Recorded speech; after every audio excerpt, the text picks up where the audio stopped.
Let's get this party started.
I learn in this letter that Don Pedro of Aragon comes this night to Messina. He is very near by this. He was not 3 leagues off when I left him. How many gentlemen have you lost in this action? But few of any sort, and none of name. A victory is twice itself, when the achiever brings home full numbers. I find here that Don Pedro hath bestowed much honour on a young Florentine called Claudio. Much deserved on his part, and equally remembered by Don Pedro. He hath borne himself beyond the promise of his age, doing in the figure of a lamb the feats of a lion. He hath indeed better bettered expectation than you must expect of me to tell you how. I pray you, is Signor Mountanto returned from the war? Or no? I know none of that name, lady. There was none such in the army of any sort. What is he that you ask for, niece? My cousin means Signor Benedict of Padua. Oh, he's returned, and as pleasant as ever he was. I pray you, how many hath he killed and eaten in these wars? But how many hath he killed, for indeed I promise to eat all of his killing? Faith, niece, you tax Signor Benedict too much, but he'll be meat with you. I doubt it not. He hath done good service, lady, in these wars. You had musty victuals, he hath helped to eat them. He's a very valiant trencherman, he hath an excellent stomach. And a good soldier too, lady. And a good soldier to a lady. But what is he to a lord? A lord to a lord. A man to a man, stuffed with all honourable virtues. It is so indeed, he is no less than a stuffed man. But for the stuffing, well, we are all mortal. You must not, sir, mistake my niece. There is a kind of merry war betwixt Signor Benedict and her. They never meet, but there's a skirmish of wit between them. Alas, he gets nothing by that. In our last conflict, 4 of his 5 wits went halting off. Now is the whole man governed with 1. Who is his companion now? He hath every month a new sworn brother. Oh, it's possible. Very easily possible. He wears his faith but as the fashion of his hat. It ever changes with the next block. I see, lady. The gentleman is not in your books. No, and he were, I would burn my study. Ooh. But I pray you, who is his companion? Is there no young squarer now will make a voyage with him to the devil? Well, he is most in the company of the right noble Claudio. Oh, Lord. He will hang upon him like a disease. He is sooner caught than the pestilence and the taker runs presently mad. God help the noble Claudio if he hath caught the Benedict. It will cost him £1,000 ere he be cured. I will hold friends with you, lady. Do. Good friend. You'll never run mad, niece. No, not till a hot January. Don Pedro's approach.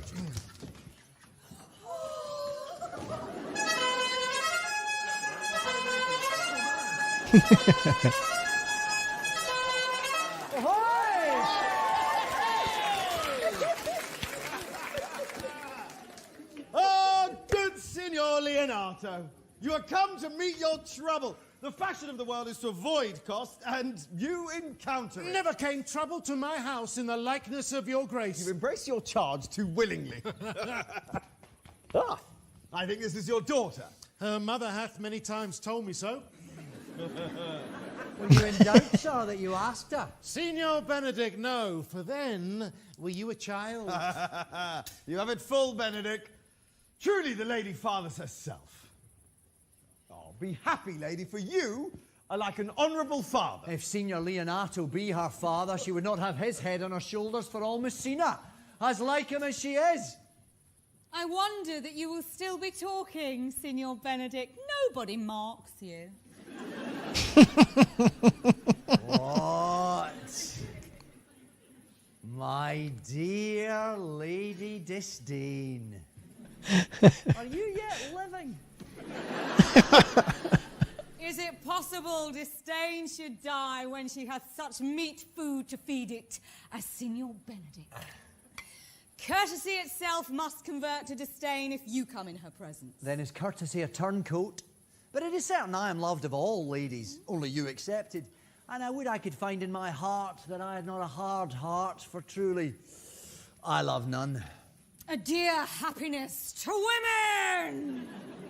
They would else have been troubled with a pernicious suitor. I thank God and my cold blood. I am of your humour for that.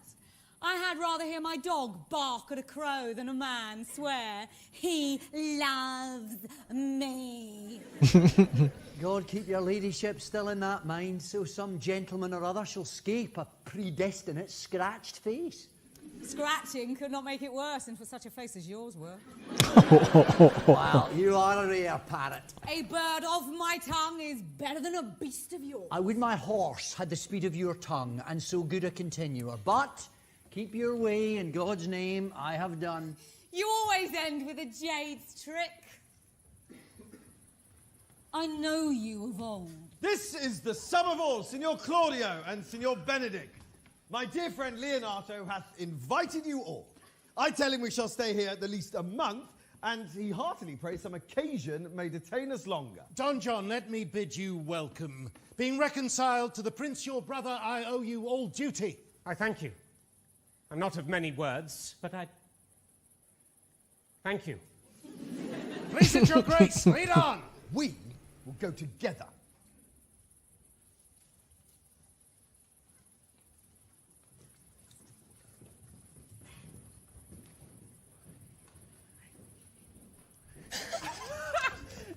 Benedict, didst thou note the daughter of Signor Leonato? I noted her not, but I looked on her. Is she not a modest young lady? Do you question me as an honest man should do for my simple, true judgment? Or would you have me speak after my custom as being a professed tyrant to their sex? No, I pray thee speak in sober judgment. Why? Faith, methinks she's too tall for a great praise, too brown for a fair praise, and too lean for a large praise. Only this commendation I can afford her. There was she other than she is. She were unhandsome, and being no other but as she is, I do not like her. Thou thinkst I am in sport. I pray thee tell me truly how thou likest her. Would you buy her that you inquire after her? Can the world buy such a jewel? Yeah. And a case to put it into. But speak you this with a sad brow. Come, in what key shall a man take you to go in the song? In mine eyes, she is the sweetest lady that ever I looked on. I can see yet without spectacles, and I see no such matter. There's her cousin, and she were not possessed with a fury, exceeds her as much in beauty as the 1st of May doth the last of December. But I hope you've no intent to turn husband. Have you? I would scarce trust myself, though I had sworn the contrary, if Hero would be my wife. It's come to this. Shall I never see a bachelor of threescore again? If thou wilt needs thrust thy neck into a yoke, wear the print of it, and sigh away Sundays go too. What secret hath held you here that you followed not? I would your grace would constrain me to tell. I charge thee on thy allegiance. You hear, Count Claudio? I can be secret as a dumb man, I'd have you think so, but on my allegiance. Mark you this. on my allegiance. He's in love. With who? Now that is your Grace's part. Mark how shocked his answer is. With Hero, Leonato's long daughter. If this were so, so were it uttered. Amen, if you love her, for the lady is very well worthy. You speak this to fetch me in, my By lord. my troth, I speak my thought. And in faith, my lord, I speak mine. And by my two faiths and troths, my lord, I speak mine. That I love her, I feel. That she is worthy, I know. But I neither feel how she should be loved, nor know how she should be worthy, is the opinion that fire cannot melt out of me. I will die in it at the stake. Thou was ever an obstinate heretic in the despite of beauty. And never could maintain his part, but in the force of his will. That a woman conceived me, I thank her. Yeah. She brought me up. I likewise give her most humble thanks. But that I will have a recheat winded in my forehead, or hang my bugle in an invisible baldric, all women shall pardon me. Because I will not do them the wrong to mistrust any, I'll do myself the right to trust none. And the fine is, for which I may go the finer, I will live a bachelor. I shall see thee, ere I die, look pale with love. With anger, with sickness, or with hunger, my lord, not with love. Prove that ever I lose more blood with love than I will get again with drinking. Pick out mine eyes with a ballad maker's pen, hang me up at the door of the brothel house for the sign of blind Cupid. Well, if ever thou dost fall from this faith, I'll prove a notable argument. If I do, hang me in a bottle, like a cat, and shoot at me. Well, as time shall try. In time, the savage bull doth bear the yoke. The savage bull may, but if ever the sensible Benedict bear it, pluck off the bull's horns and set them in my forehead. And let me be vilely painted, and in such great letters as they write, here is good horse to hire. Let them signify on my side. Here you may see Benedict, the married man. In the meantime, good Signor Benedict, repair to Leonato's, commend me to him, and tell him I will not fail him at supper, for indeed he hath made great preparation. I've almost matter enough in me for such an embassage. And so, I commit you... To the tuition of God from my house, if I had The it. 6th of July, your loving friend, Benedict. Nay, mock not. Mock not. The body of your discourse is sometime guarded with fragments. And the guards are but slightly basted on neither. Ere you flout old ends any further, examine your conscience. And so, I leave you. My liege, your highness now may do me good. My love is thine to teach. Teach it but how, and thou shalt see how apt it is to learn any hard lesson that may do thee good. Hath Leonato any son, my lord? No child but Hero. She's his only heir. What, dost thou affect her, Claudia? Oh, my lord! Look, when you went onward on this ended action, I looked upon her with a soldier's eye, that liked, but had a rougher task in hand than to drive liking to the name of love. But now I am returned, and that war thoughts have left their places vacant, in their rooms come thronging soft and delicate desires, all prompting me how fair young Hero is, saying I liked her ere I went to war. That will be like a lover presently entire to Hero with a book of words. If thou dost love fair Hero, cherish it, and I will break with her and with her father, and thou shalt have her. Well, it was not to this end that thou begins to twist so fine a story. How sweetly you do minister to love, that no loves grief by his complexion. But lest my liking might too sudden seem, I would have salved it with a longer treatise. What need the bridge much broader than the flood? The fairest grant is the necessity. Look, what will serve us fit? 'Tis once thou lovest, and I will fit thee with the remedy. I know we shall have revelling tonight. I will assume thy part in some disguise, and tell fair Hero that I am Claudio. Right. And in her bosom I'll unclasp my heart, and take her hearing prisoner with the force and strong encounter of my amorous tale. Then after to her father I break, and the conclusion is, she shall be thine. In practice, let us put it presently.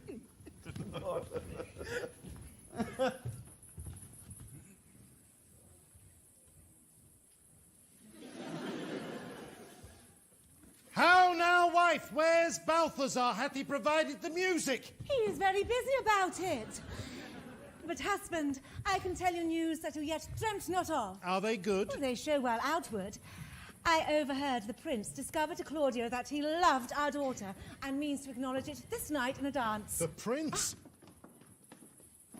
If he finds her accordant, he means to take the present time by the top and instantly break with you of it. We will hold it as a dream till it appear itself, but we will acquaint our daughter with all, that she may be the better prepared for an answer if peradventure this be true. Go you and tell her of it. Ah, Balthazar, you know what you have to do. I cry you mercy, Titus. Go you with me and I will use your skill. Yea, have a care this busy time.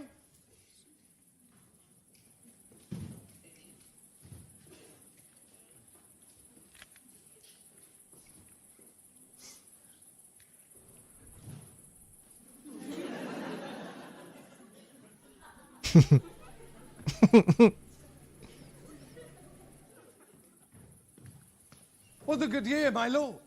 Why are you thus out of measure sad? There is no measure in the occasion that breeds, therefore the sadness is without limit. You should hear reason. And when I've heard it, what blessing brings it? If not a present remedy, at least a patient sufferance. I wonder that thou goest about to apply a moral medicine to a mortifying mischief. I cannot hide what I am. I must be sad when I have cause and smile at no man's jests. Eat when I have stomach and wait for no man's leisure. Sleep when I'm drowsy and tend on no man's business. Laugh when I'm merry and claw no man in his humour. Yea, but you must not make the full show of this till you may do it without controlment. You have of late stood out against your brother, and he hath ta'en you newly into his grace, where it is impossible you should take root, but by the fair weather you make yourself. It is needful that you frame the season for your own harvest. I'd rather be a canker in a hedge than a rose in his grace. And it better fits my blood to be disdained of all than to fashion a carriage to rob love from any. In this, though I cannot be said to be a flattering, honest man, it must not be denied, but I am a plain-dealing villain. I'm trusted with a muzzle and enfranchised with a clog. Therefore, I have decreed not to sing in my cage. If I had my mouth, I would bite. If I had my liberty, I would do my liking. In the meantime, let me be that I am, and seek not to alter me. Can you make no use of your discontent? I make all use of it, for I use it only. Who comes here? Ah, what news, Borachio? I came yonder from a great supper. The prince, your brother, is royally entertained by Leonato, and I can give you intelligence of an intended marriage. Will it serve for any model to build mischief on? What is he for a fool that betroths himself to unquietness? Marry, it is your brother's right hand. Who? The most exquisite Claudio? Even he? Proper squire. And who? Which way looks he? Marry on Hero, the daughter and heir of Leonato. Very forward march chick. How came you to this? I overheard it agreed upon that the prince should woo Hero for himself, and having obtained her, give her to Count Claudio. Come, come, let us thither. This may prove food to my displeasure. That young start-up hath all the glory of my overthrow. If I can cross him any way, I bless myself every way. You are both sure and will assist me. To the death, my lord! Let us to the great supper. Their cheer is the greater that I am subdued. Would the cook were of my mind.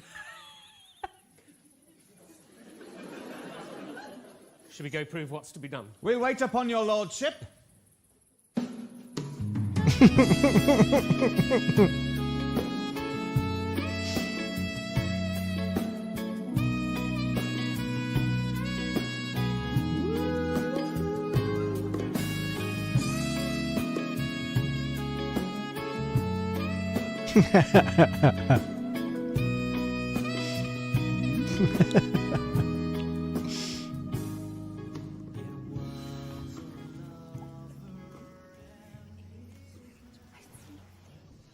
Was not Count John here at supper? I saw him not.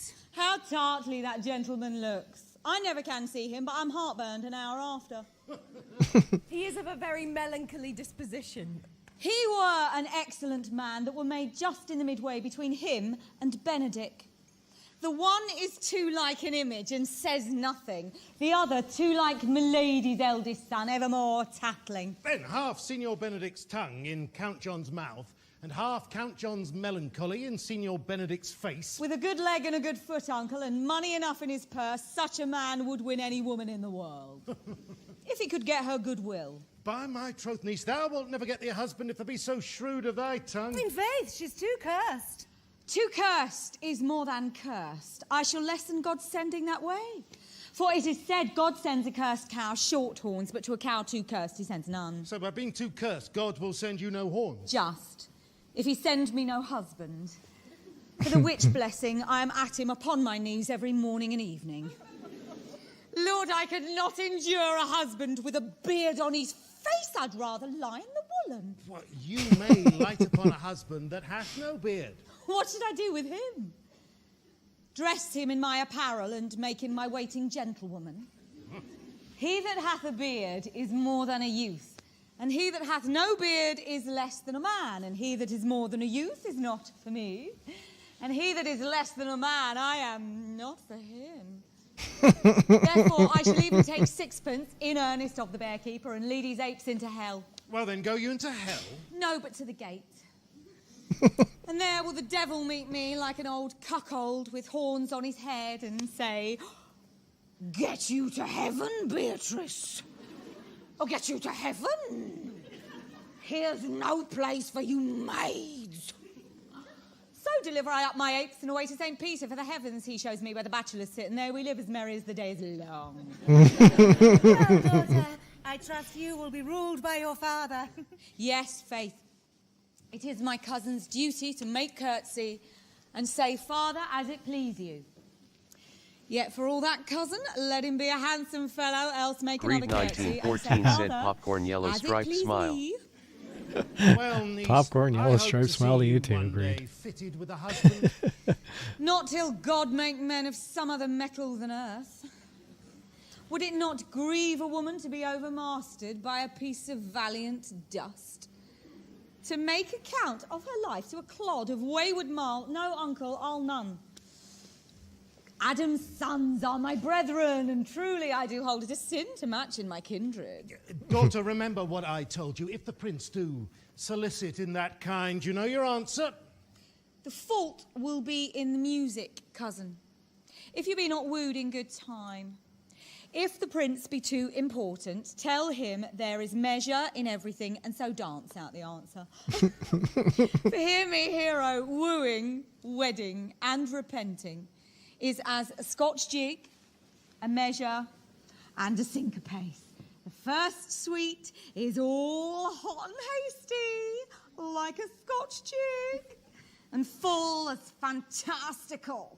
The wedding mannerly, modest as a measure, full of state and ancientry. And then comes repentance. And with his bad legs falls into the syncopes faster and faster till he sinks into his grave. Cousin, you apprehend passing shrewdly. I have a good eye, uncle. I can see a church by daylight. The revellers are entering. Make good room.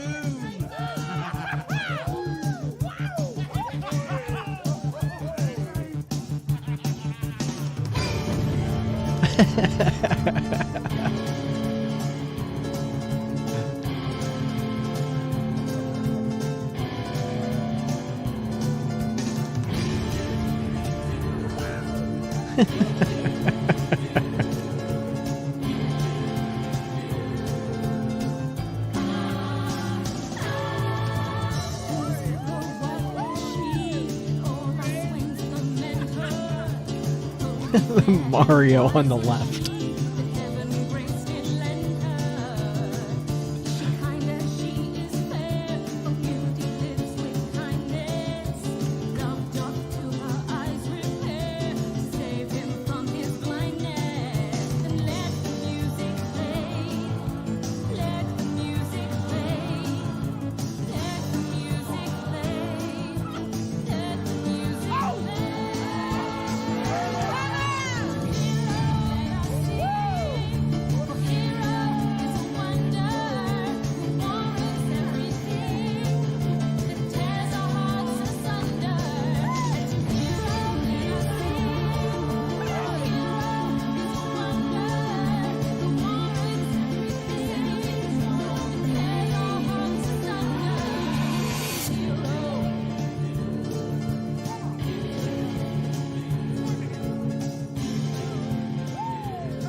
Will you walk about with your friend?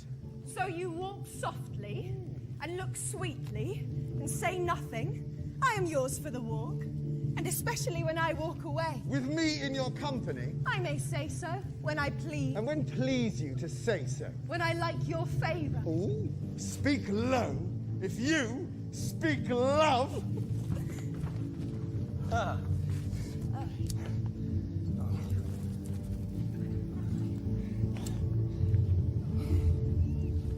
Well, now would you did like me? So would not I, for your own sake, for I have many ill qualities. Which is one? I say my prayers aloud. I love you the better. The hearers may cry, Amen. God, match me with a good dancer. Amen.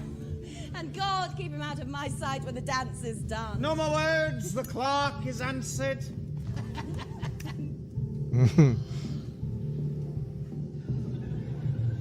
I know you well enough. You are my husband. The word I am not. I know you by the waggling of your head.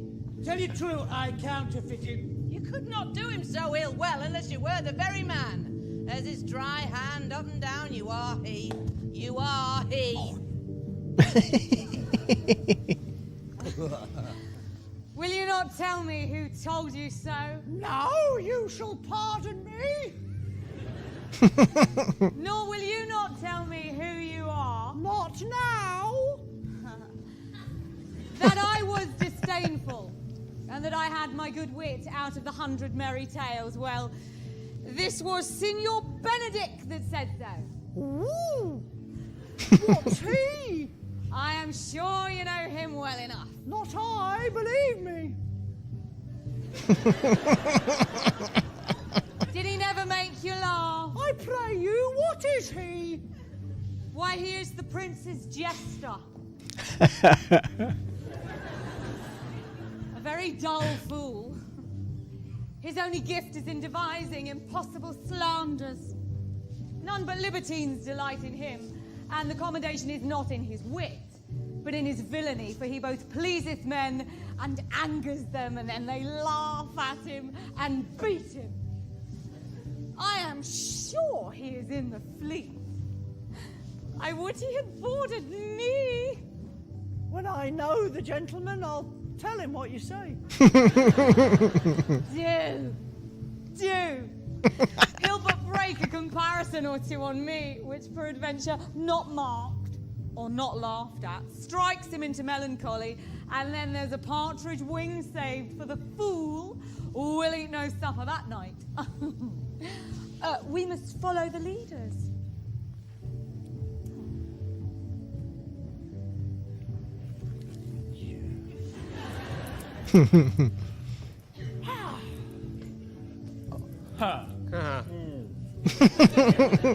Sure my brother's amorous some hero, and hath withdrawn her father to break with him about it.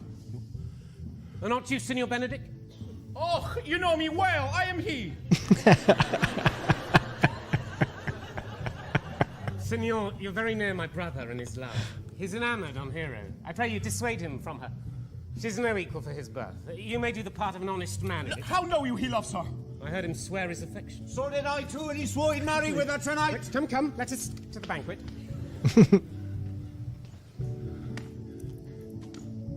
Thus answer I in name of Benedict, but hear these ill news with the ears of Claudio. 'Tis certain so the prince woos for himself. Friendship is constant in all other things save in the office and affairs of love. Therefore, all hearts in love use their own tongues. Let every eye negotiate for itself, and trust no agent, for beauty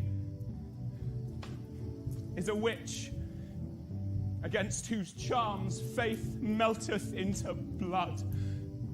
This is an accident of hourly proof, which I mistrusted not. Farewell, therefore, hero. Count Claudio. Yea, the same. Come, will you go with me? Whither? Even to the next willow, about your own business, Count. What fashion will you wear the garland of? About your neck like a usurer's chain? Or under your arm like a lieutenant's scarf?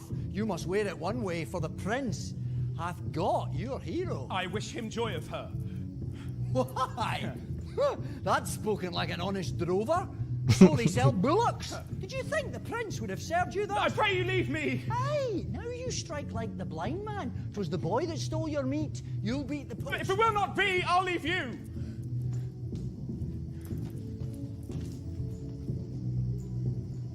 Alas, poor hurt fowl. Now will he creep into sedges?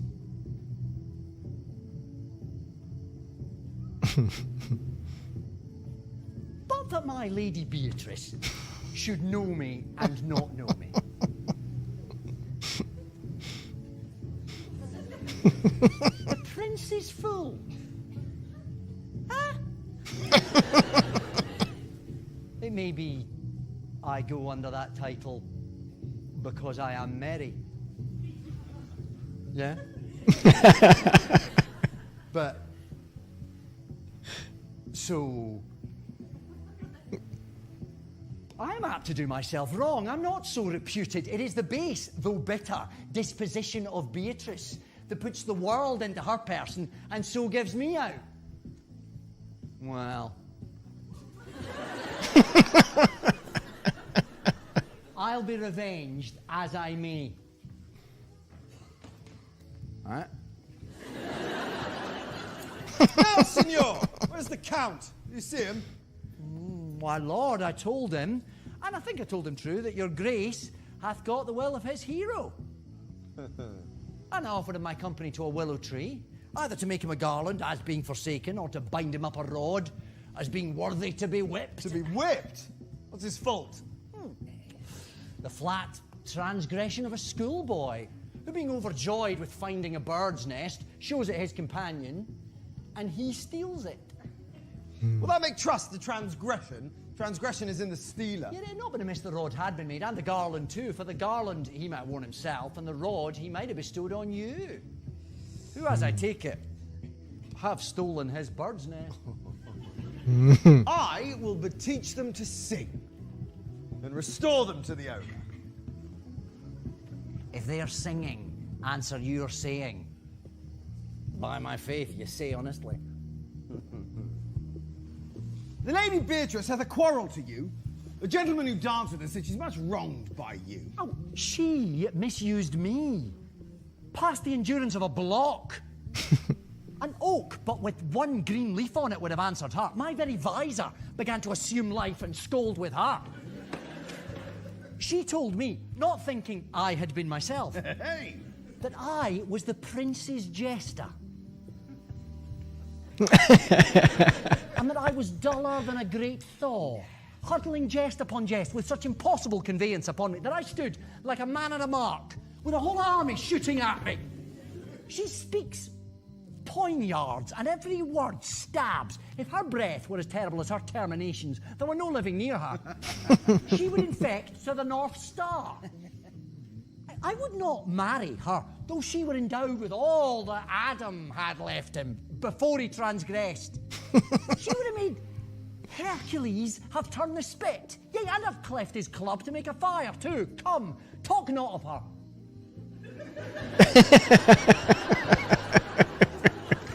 I would to God some scholar would conjure her, for certainly while she is here, a man may live as quiet in hell as in a sanctuary, and people sin upon purpose because they would go thither. So indeed all disquiet, horror, and perturbation follow her. Oh, look, here she comes. Will your grace command me any service to the world's end? I will go on the slightest errand now to the antipodes that you can devise to send me on. I will fetch you a toothpicker now from the furthest inch of Asia. Bring you the length of Prester John's foot. Fetch you the hair of the great Cham's beard. Do you any embassage to the pygmies rather than endure 3 words conference with this harpy? You've no employment for me. None but to desire your good company. Oh, God. Sir, here's a dish I love not. I cannot endure my lady tongue. Oh.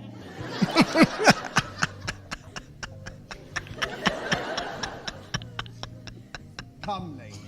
Come. You have lost the heart of Signor Benedict. Indeed, my lord.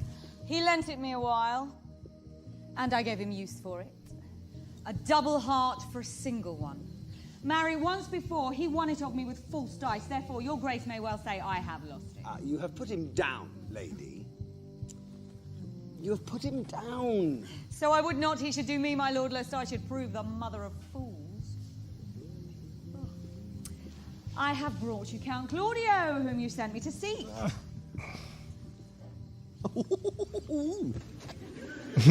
Now, Count. Wherefore are you sad? Not sad, my lord. Ooh, how then? Sick? Neither, my lord. The Count is neither sad, nor sick, nor merry, nor well, but civil. Count.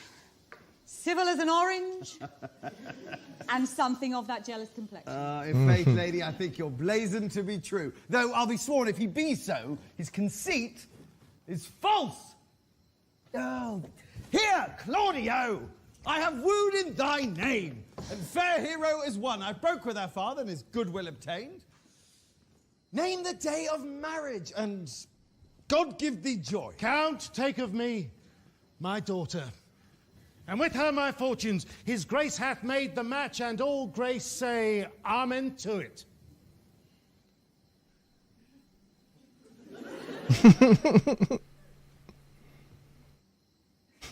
Speak, Count, 'tis your cue. Silence is the perfectest herald of joy. I were but little happy if I could say how much. Lady, as you are mine, I am yours. I give away myself for you and dote upon the exchange. Oh, speak, cousin, or if you cannot, stop his mouth with a kiss. Let him not speak neither. Whoa! In faith, lady, you have a merry heart. Yea, my lord, I thank it. Poor fool, it keeps on the windy side of care. My cousin tells him in his ear that he is in her heart. And so she doth, cousin. Good lord, for alliance. Thus goes everyone to the world but I. And I am sunburned. I may sit in a corner and cry, hey ho, for a husband.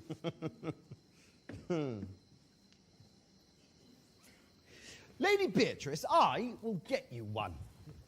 I had rather have one of your father's getting. Hath your grace ne'er a brother like you? Your father got excellent husbands, if only a maid could come by them. Will you have me, lady?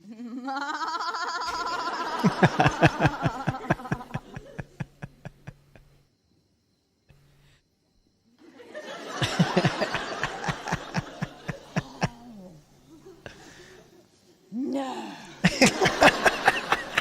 My lord, unless I might have another one for working days. Your grace is too costly to wear every day.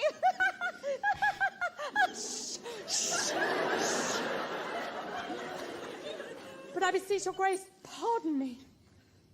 I was born to speak all mirth and no matter. Your silence most offends me. And to be merry best becomes you. For, out of question, you were born in a merry hour. No, sure, my lord, my mother cried. But then there was a star danced, and under that was I born.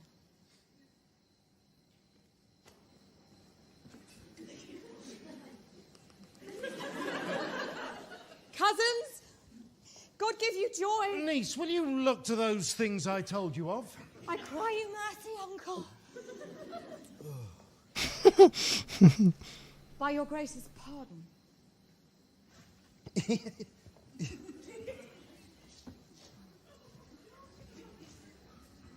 By my troth. Pleasant, spirited lady. There's little of the melancholy element in her, my lord. She's never sad but when she sleeps. And not ever sad then, for I've heard my daughter say, she hath often dreamt of unhappiness and waked herself with laughing. Yet she cannot endure to tell of her husband. Oh, by no means. She mocks all her wooers out of suit. She were an excellent wife for Benedict. Oh, Lord! My lord, if they were but a week married, they would talk themselves mad. How now, Claudio? Oh, sorry. Uh-oh.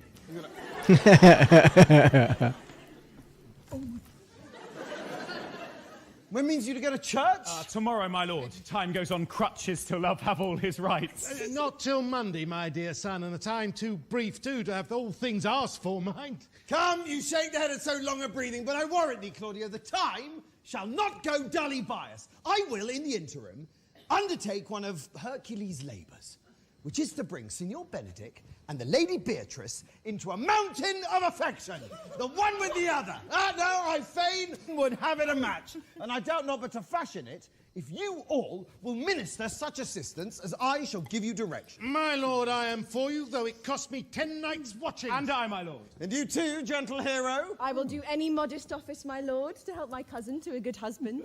But Benedict's not the unhopefullest husband I know. But thus far can I praise him. He is of a noble strain of approved valour and confirmed honesty. I will teach you how to humour your cousin that she shall fall in love with him, and I, with your two helps, will so practice on Benedict that in despite of his quick wit and his queasy stomach, he shall fall in love with Beatrice. If we can do this, Cupid, no longer an archer. His glory shall be ours, for we are the only love gods. Go in with me and I'll tell you my drift.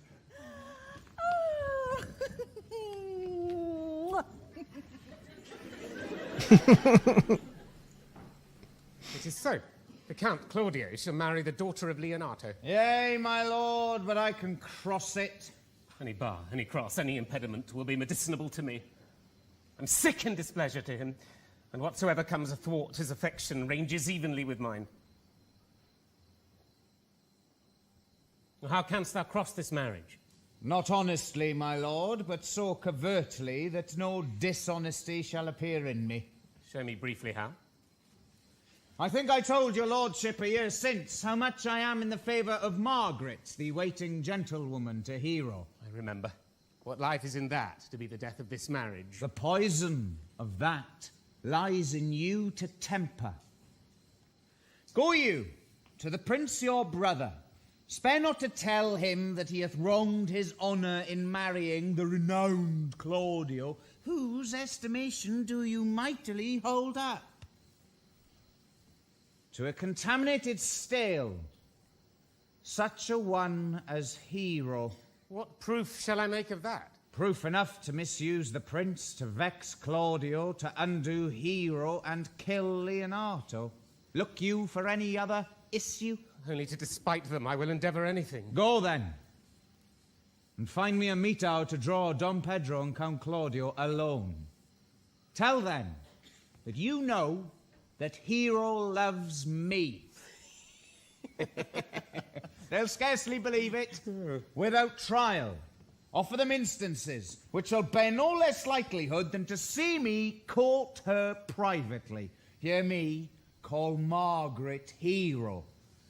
And bring them to see this the very night before the intended wedding, and there shall appear such seeming truths in Hero's disloyalty that jealousy shall be called assurance, and all the preparation overthrown. Grow this to what adverse issue it can, I will put it in practice.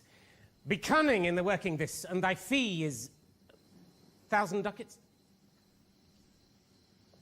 Be you constant in the accusation, and my cunning shall not shame me. I will presently go learn their day of marriage.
Boy. Señor! In my chamber window lies a book.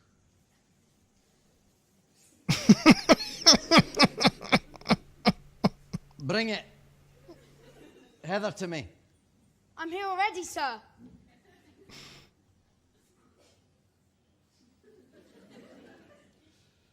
I know that. I would have thee hence and here again. A book? A book.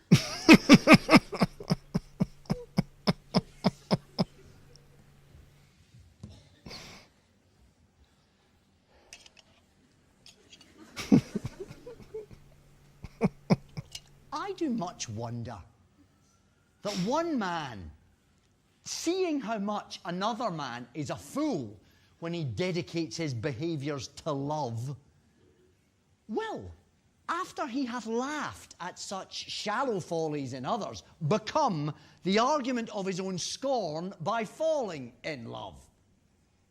And such a man is Claudio. I have known when there was no music with him but the drum and the fife.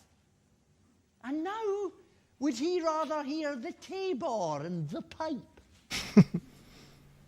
I have known when he would have walked 10 mile afoot to see a good armour. And now will he lie 10 nights awake, carving the fashion of a new doublet. He was wont to speak plain and to the purpose like an honest man and a soldier. And now is he turned orthography. His words are a very fantastical banquet. Just so many strange dishes. May I be so converted and see with these eyes? I cannot tell. I think not. I will not be sworn, but love may transform me to an oyster. But I'll take my oath on it. Till he have made an oyster of me, he shall never make me such a fool. One woman is fair, yet I am well. Another is wise, yet I am well. Another virtuous, yet I am well. But till all graces be in one woman shall not come in my grace.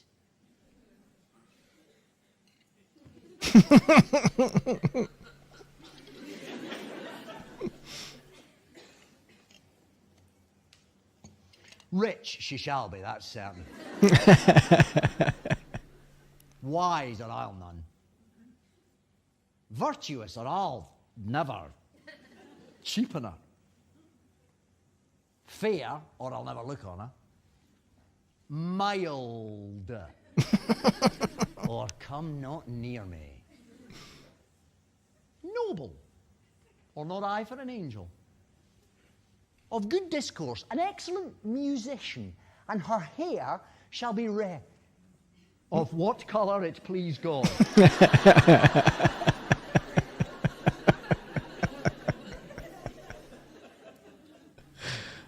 Oh, the prince and miss your love.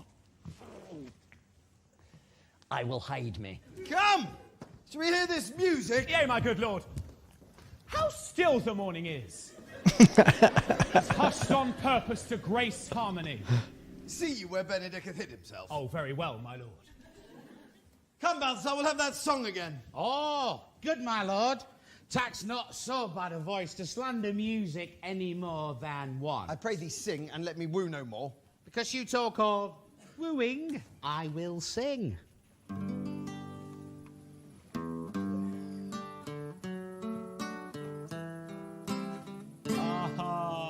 Oh, now is his soul ravished.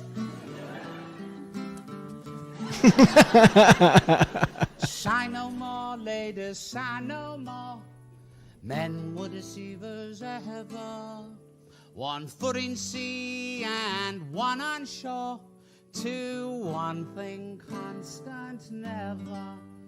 Then sigh not so, but let them go. And be you blithe and bonny, converting all your sounds of woe into hey, nonny, nonny. Is it not strange that sheep's guts should hail souls out of men's bodies? Sing no more, biddy, sing no more of dumb so dull and heavy. The fraud of men were ever so, since summer first was leafy. When I saw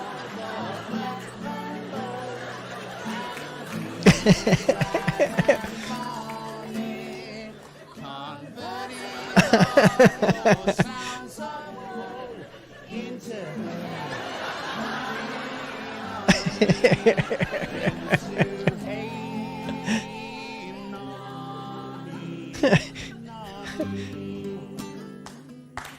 Oh, by my troth, a good song. And an ill singer, my lord. No, thou sings well enough for a shift. And he'd been a dog that should have howled thus, they'd have hanged him. Yea, marry, Balthazar, dost thou hear? I pray thee, get us some excellent music for tomorrow night. The best I can, my lord. Do so. Farewell.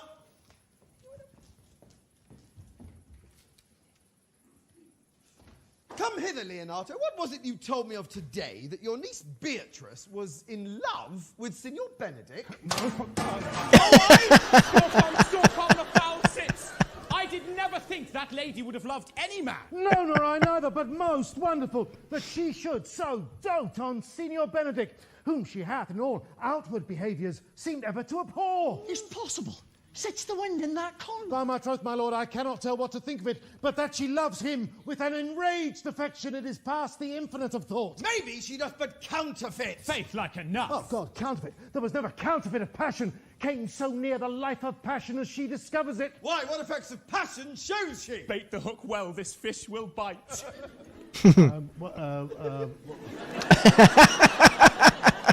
What effects, my lord? She will sit you... You heard my daughter tell you how. How? How, I pray you? Oh, you amaze me. I should have thought her spirit had been invincible against all assaults of affection. I should think there's a gull, but that Leonardo speaks it. Never he cannot sure hide himself in such reverence. Oh, he has taken the infection. Hold it up. Has she made her affection known to Benedict? No, and swears she never will. That's her torment. It is true indeed, so your daughter says. Shall I, says she, that have so often counted him with scorn, write to him? That I love him? Yeah, the letter, yeah. She tears the letter into 1,000 pieces. Yes, then down upon her knees she falls, weeps, sobs, beats her heart, tears her hair, prays, curses. Oh, sweet Benedict, God give me patience.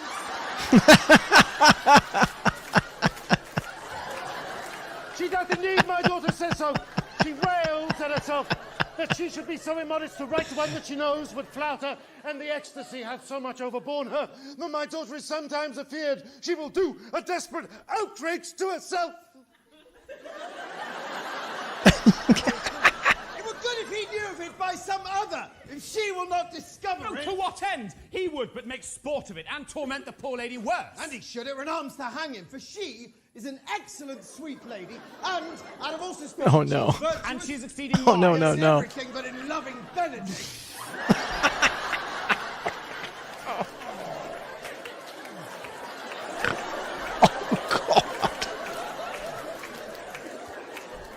I am sorry for her, as I have just cause, being her uncle and her guardian. I would she'd bestowed this dotage on me. I would have doffed all other respects and made her half myself. I pray you, tell Benedict of it and hear what he will say. Oh, very good, thank you. Your hero thinks surely she will die. For she says she will die if he love her not, she will die ere she make her love known, and she will die if he woo her, rather than she will bate one breath of her accustomed crossness. Ooh, no! Well, she doth well. If she should make tender of her affection, 'tis very possible he'll scorn it. For the man, as you know all, hath a contemptible spirit. Oh. He is a very proper man. Well, it doesn't mean have a good outward Yeah, happiness. for God, and in my mind, very wise. Oh, my. He doth indeed show some sparks that are like wit. And I take him to be valiant.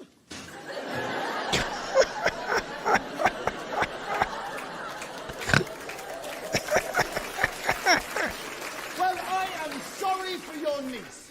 Shall we go see Benedict and tell him of her love? Never tell him, my lord. Let her wear it out with good counsel. No, that's impossible. She may wear her heart out first. Well, we'll hear further of it by your daughter. Let it cool the while. I love Benedict well and could wish he would modestly examine himself to see how much he is unworthy to have so good a lady. My lord, will you walk? Dinner's ready.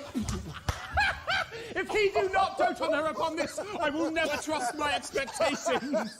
Let there be the same net spread for Beatrice, and that must your daughter and her gentlewoman carry. Oh, let's send her to call him into dinner.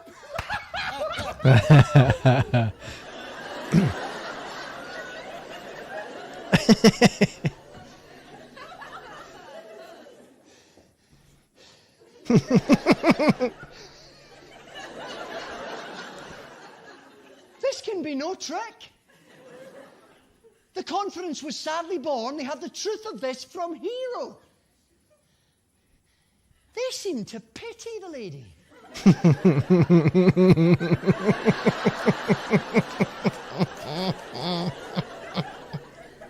It seems her affections have the full bent. Love me.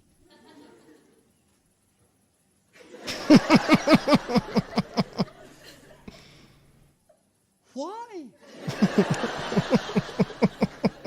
It must be requited. I hear how I am censured. They say I will bear myself proudly if I perceive the love come from her. They say too, she would rather die than show any signs of affection. I did never think to marry. I must not seem proud. Happy are those that hear their detractions and can put them to mending. They say the lady is fair. 'Tis a truth. I can bear them witness. And virtuous, 'tis so, I cannot reprove it. And wise, but for loving me. By my troth, that is no addition to her wit. Nor no great argument of her folly. For I will be horribly in love with her!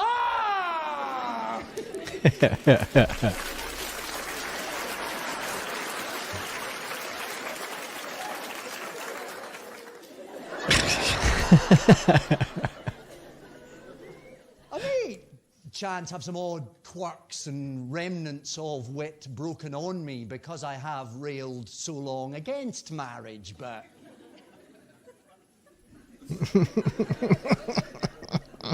Doth not the appetite alter?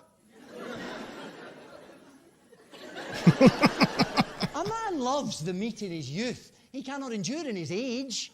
Shall quips and sentences and these paper bullets of the brain awe a man from the career of his humour?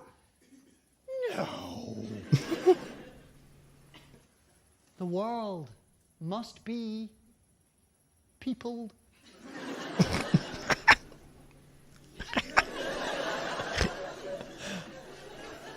When I said I would die a bachelor, I did not think I would live till I were married.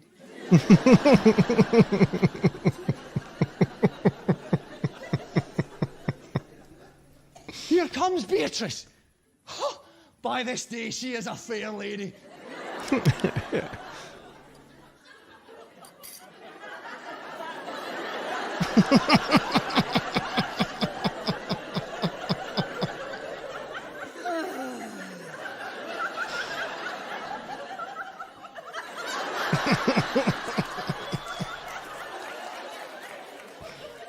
I do spy some marks of love in her.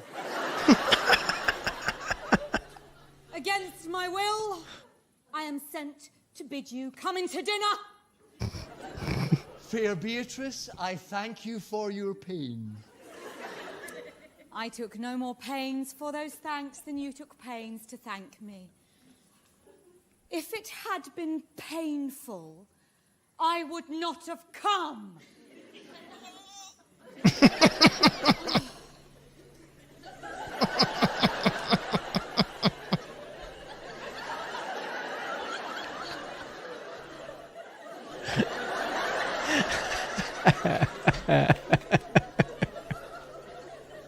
You take pleasure then in the message? Yeah. Just so much as you may take upon a knife's point and choke a sparrow withal.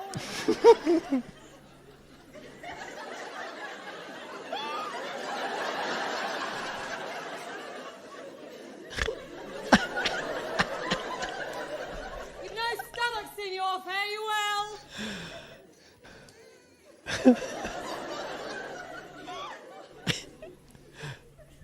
Against my will, I'm sent to bid you come in to dinner.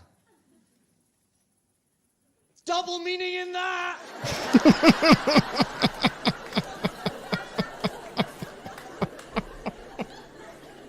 I took no more pains for those thanks than you took pains to thank me. Wow.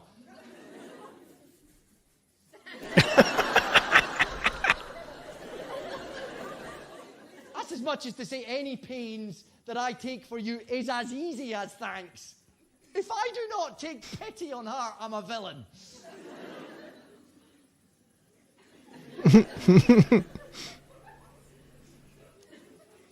If I do not love her. 543 Bailey said BSV wears on at B8FH50FU.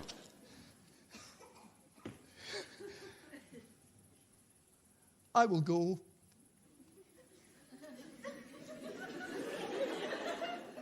Get her picture.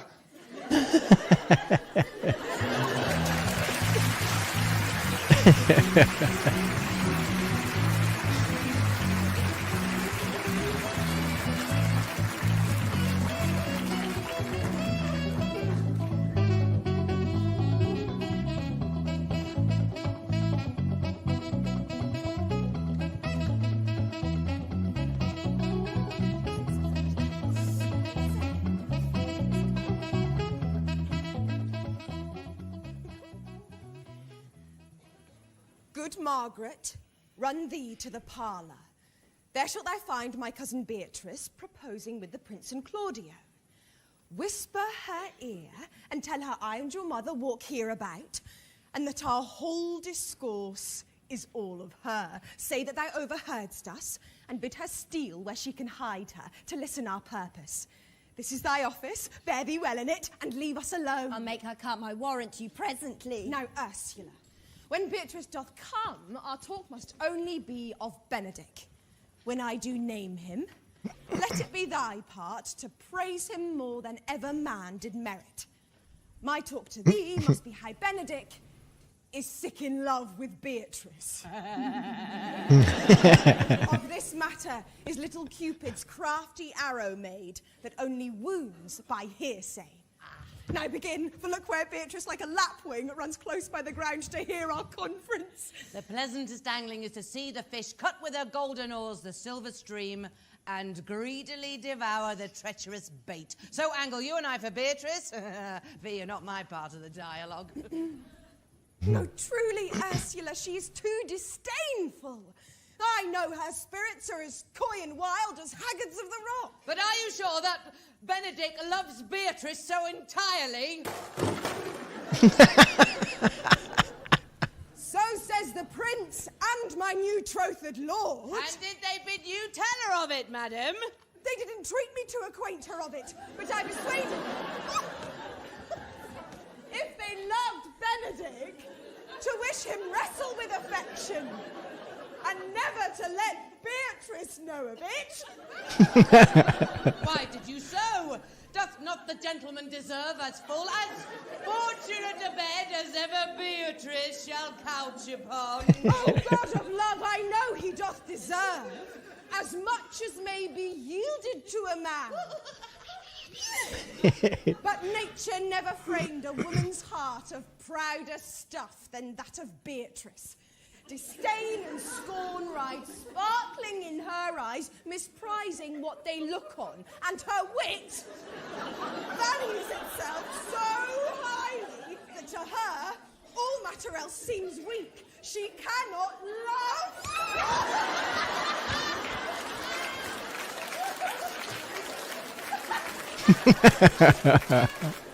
Nor take no shape, nor project of affection.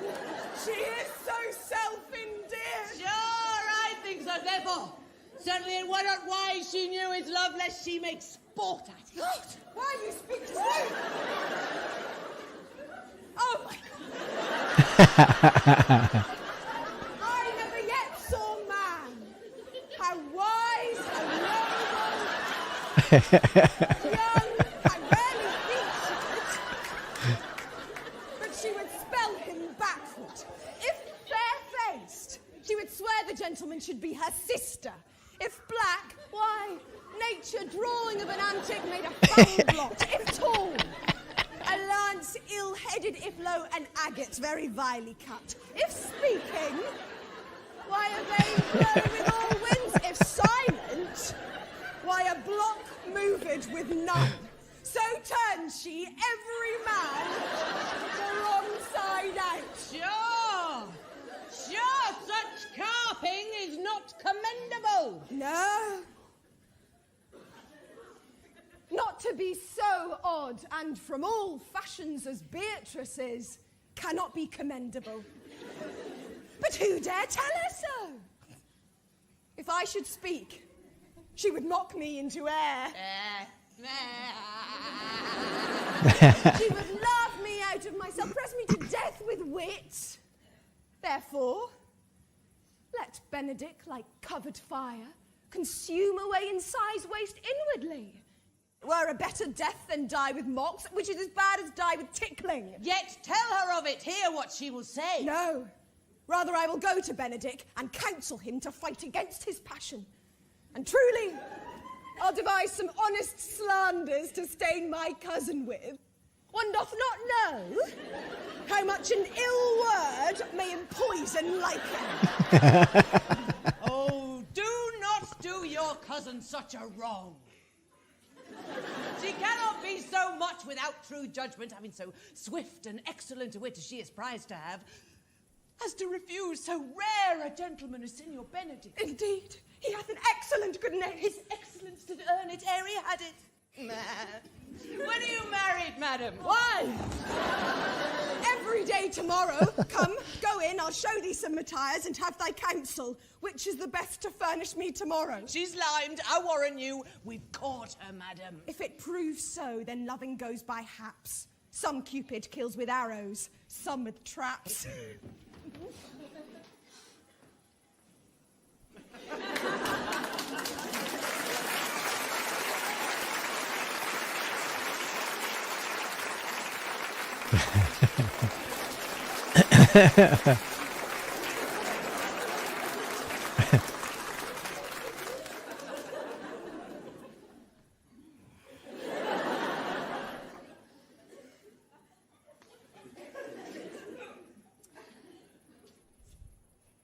What?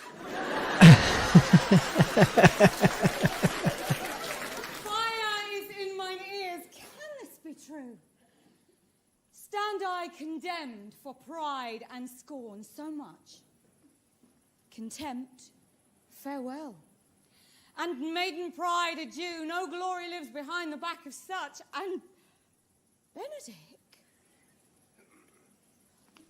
love on.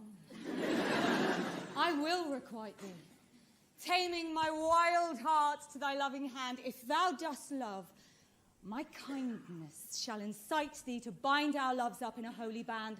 For others say thou dost deserve, and I believe it better than reportingly.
Good men and true. Yea, or else it were pity, but they should suffer salvation, body and soul. Nay, that were a punishment too good for them, if they should have any allegiance in them, being chosen for the Prince's watch. We are! Come on.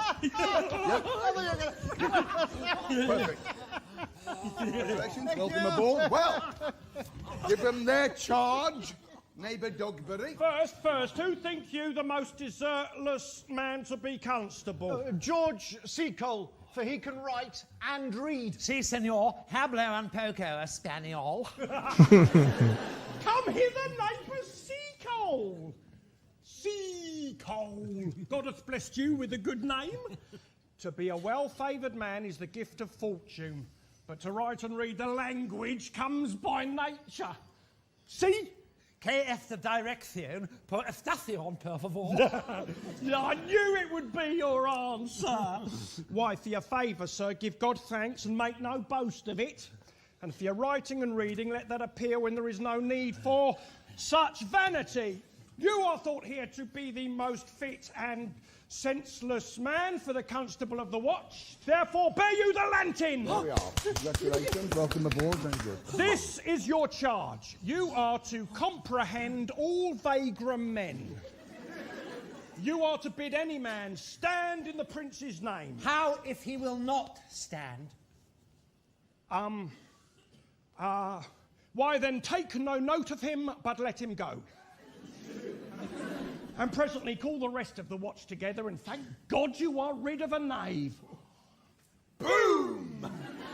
If he will not stand when he is bidden, he is none of the prince's subjects. True, and you are to meddle with none but the prince's subjects. You shall also make no noise in the streets, for the watch to babble and talk is most tolerable and not to be endured. We will rather sleep than talk.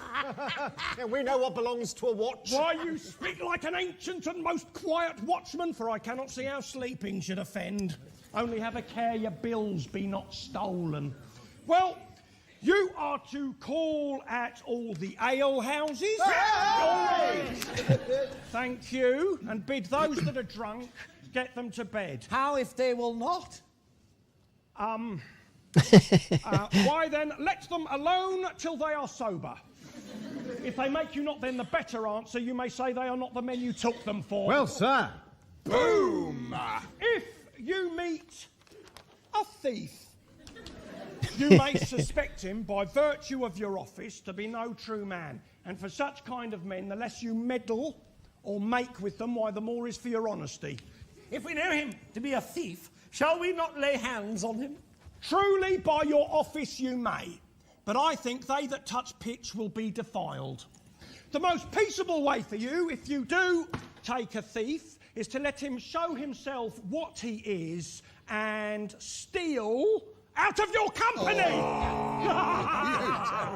You have been always called a merciful man, partner. Truly, I would not hang a dog by my will, much more a man who hath any honesty in him. It is very true. Oh. This is the end of the charge. You, constable, are to present the prince's own person. If you meet the prince in the night, you may stay him. Nay, by our lady, that I think he cannot. 5 shillings to 1 on't with any man that knows the statutes, he may stay him. Marry not without the prince be willing, for indeed the watch ought to offend no man, and it is an offence to stay a man against his will. By our lady, I think it be so. Ah! Boom! Well, masters, good night, and there be any matter of weight chances, call up me. Ooh. Keep your fellows' counsels and your own, and good night. Good night. Good night. Over. Come, neighbour. Well, constable, we hear our charge. Let us sit here till 2 and then to bed. Oh, no, please, Sit. What he said. 1 word more, honest neighbours. Over. Over! I pray you keep a watch about the town. For the wedding being tomorrow, there is a great coil tonight. Adieu. Be vigilant, I beseech you.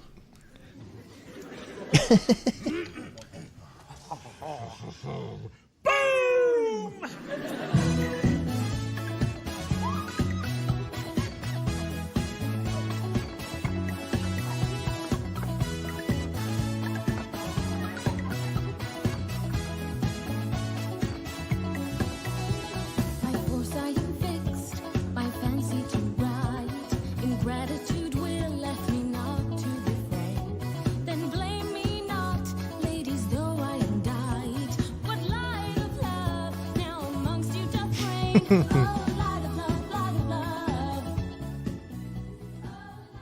I do but stay till your marriage be consummate, then go I toward Aragon. Well, I'll bring you thither, my lord, if you'll vouchsafe me. Nay, that would be as great a soil in the gloss of your new marriage as to show a child his new coat and forbid him to wear it.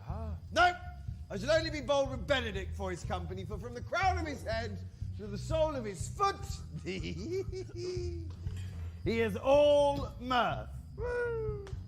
Ah, he hath a heart as sound as a bell, and his tongue is the clapper. For what his heart thinks, his tongue speaks. Gallant, I am not as I have been.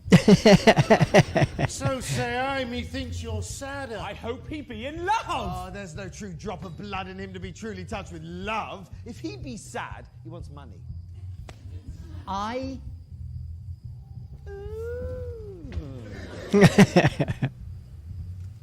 have the toothache. Oh. Draw it! No, you must hang it first and draw it afterwards. What's sigh for the toothache? Well, every man can master a grief, but he that has it. Yet say I, he is in love. Hath any man seen him at the barber's? No, but the barber's man hath been seen with him. Indeed, he looks younger than he did by the loss of a beard. And where was he want to wash his face? Yea, or to paint himself, for the which I hear what they say of him. Oh, indeed, that tells a heavy tale for him. Conclude, he is in love! Nay, but I know who loves him. Oh, I would know that too. I warrant one that knows him not. Yes, and his ill conditions, and despite all, dies for him. Or she shall be buried with her face upwards! Yet! Is this no charm for the toothache? Old Signor, walk aside with me. I've studied 8 or 9 wise words to speak with you, which these hobby horses must not hear. For my life, to break with him about Beatrice. 'Tis even so. Hero and Ursula have played their part with Beatrice, and these two bears will not bite one another when they meet.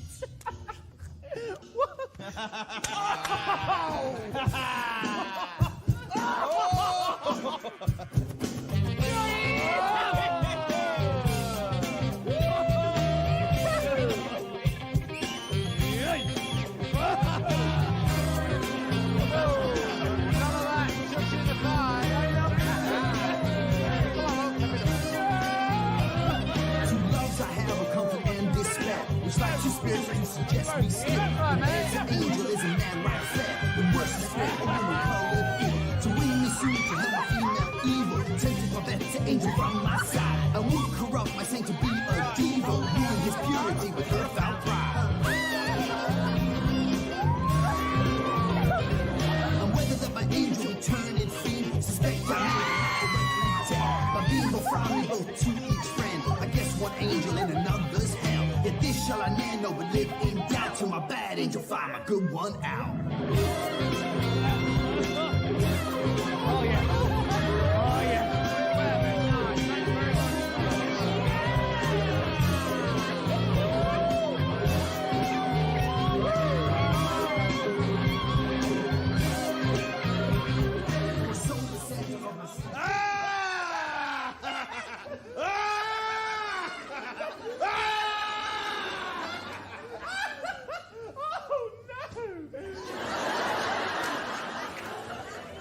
My lord and brother, God save you. Good evening, brother. If your leisure served, I would speak with you. What, in private? If it please you. Oh.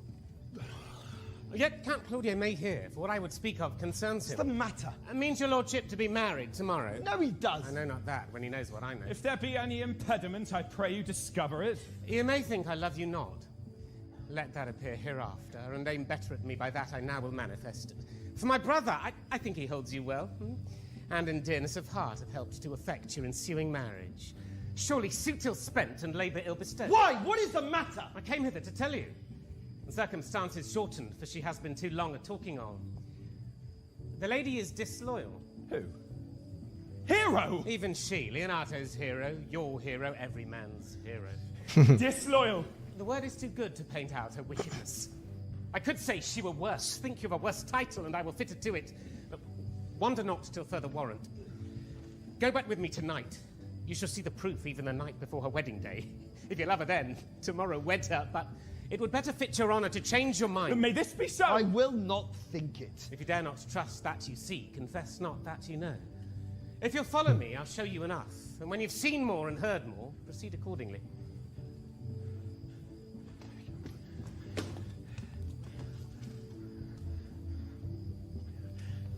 If I see anything tonight why I should not marry her, in the congregation tomorrow where I should wed, there will I shame her. And as I wooed for thee to obtain her, I will join with thee to disgrace her. I will disparage her no further till you are my witnesses. Bear it coldly, but till midnight, and let the issue show itself. Oh, day untowardly turned. Oh, mischief strangely thwarting. Oh, plague, right well prevented.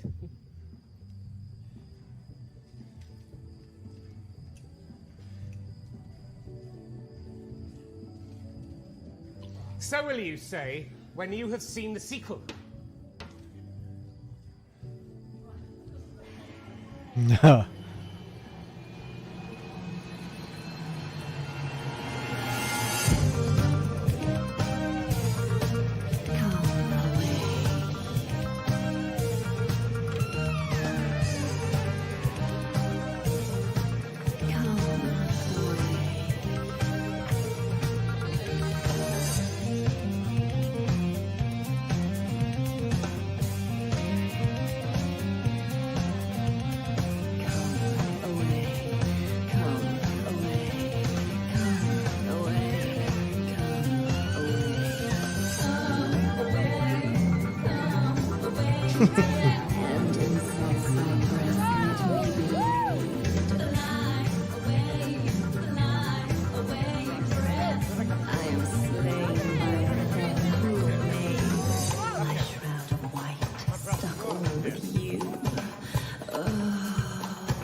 and my bones shall be thrown. Come away, come away.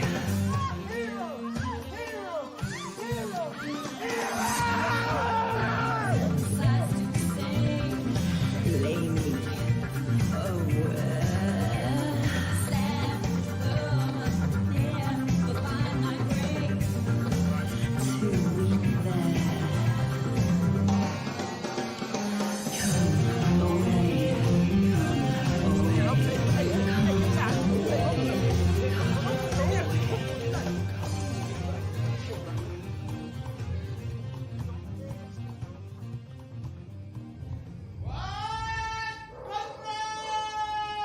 Peace, stir not! Conrad, I say! Conrad! At thy elbow! Aye, my elbow itched. I thought there would a scab follow. I will owe thee an answer for that. Now forward with thy tale. Stand thee close then under this penthouse, for it drizzles rain. And I well like a true drunkard utter all to thee. Some treason, stand close. Dost thou not hear somebody? No, he marks us not. Therefore, know, I have earned of Don John 1,000 ducats. Is it possible that any villainy should be so dear? Thou shouldst rather ask if it were possible any villainy should be so rich. For when rich villains have need of poor ones may make what price they will. I wonder at it. That shows thou art unconfirmed. Know that I have tonight wooed Margaret, Lady Hero's gentlewoman, by the name of Hero. I tell this tale vilely. I should first tell thee how the prince and Claudio, planted, placed, and possessed by my master, Don John, saw afar off this amiable encounter. And thought they Margaret was Hero. Two of them did, the prince and Claudio, but that devil my master knew she was Margaret.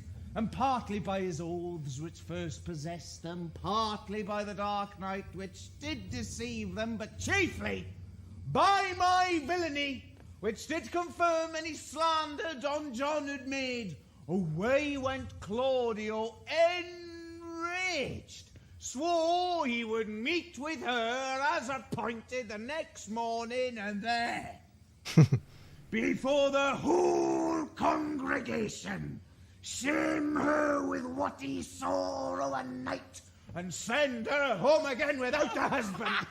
We charge you in the prince's name, stand! Stand!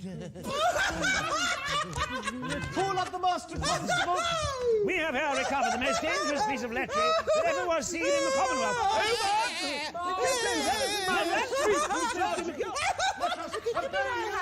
Go with us!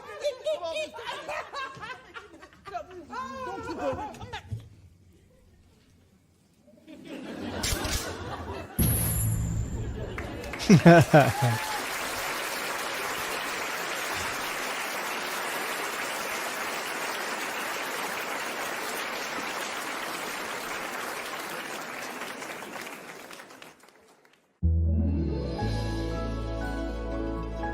gonna hit mute just in case there's the obligatory strikes against channel, which there's already been like 3 musicals, so I mean, jeez. Hey, welcome aboard. It's the top of the hour. Let's you know what? Let's just keep going. We got another. There's about 70 minutes left, so we're just gonna go a little after 10 o'clock. Welcome aboard if you're watching, and yeah, part 2. If you haven't seen this, if you haven't seen what we're watching, just go and read the first part of Much Ado About Nothing, then come back and watch the rest of this. Here we go.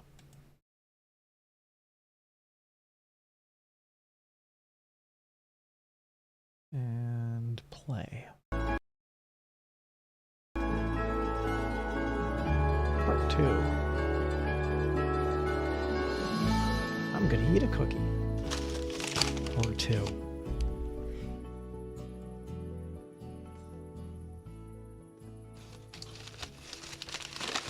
Could Ursula wake my cousin Beatrice and desire her to rise? I will, lady. And bid her come hither!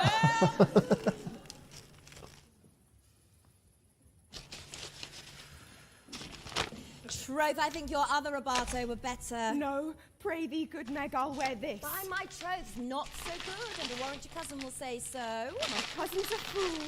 Thou art another. I'll wear none but this. I like the new tire excellently. If the hair are thought browner, and your gown's a most rare fashion, if faith. I saw the Duchess of Milan's gown that they praise so. Oh, that exceeds, they say. By my troth, but a nightgown in respect of yours. Cloth of gold and set with pearls, down sleeves, side sleeves, and skirts with a bluish tinsel. But for a fine, quaint, graceful, and excellent fashion, yours is worth 10 on't. God give me joy to wear it, for my heart is exceeding heavy. 'Twill be heavier soon by the weight of a man. Fie upon thee! Art not ashamed? Of what, lady? Of speaking honourably? Is not marriage honourable in a beggar? Is not your lord honourable without marriage? If bad thinking do not twist, true speaking, I'll offend nobody now. Is there any harm in the heavier for a husband? None, I think. And to be the right husband and the right wife. Otherwise, 'tis light and not heavy. Ask my Lady Beatrice, else here she comes. Good morrow, cuz. Good morrow, sweet hero. Why, how now? Do you speak in the sick tune? I am out of all other tune, methinks. Clap us into light of love, light of love. That goes without a burden. Do you sing it and I'll dance it? 'Tis almost 12 o'clock, cousin. 'Tis time you were ready. By my troth, I am exceeding ill. Hey ho. For a hawk, a horse, or a husband. What means the fool? Nothing, but God send everyone their heart's desire. These gloves the Count sent me, they are an excellent perfume. I am stuffed, cousin. I cannot smell. A maid and stuffed, there's goodly catching of cold. Oh, God help me. Oh, God help me, how long have you professed apprehension? Ever since you left it. Doth not my wit become me rarely? 'Tis not seen enough. You should wear it in your cap. By my troth, I am sick. Why then get you some of this new medicine, Cardus Benedictus.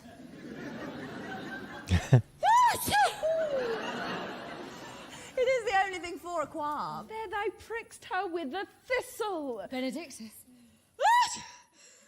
Why, Benedictus? You have some moral in this Benedictus.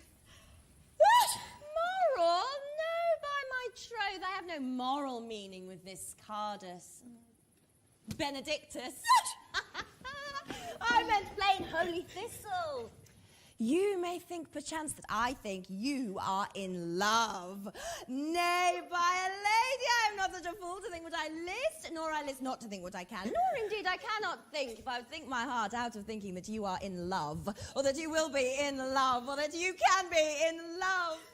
Yet, Benedict was such another, and now has he become a man. He swore he would never marry, and yet now, in despite of his heart, he eats his meat without grudging, and how you may be converted I know not, but methinks you look with your eyes as other women do. What pace is this thy tongue, king? Not a false gallop. Madam, I am to fetch you the Prince, the Count Don Johnson, your Benedict... and all the gallants of the town are come. Help to dress me, good Meg.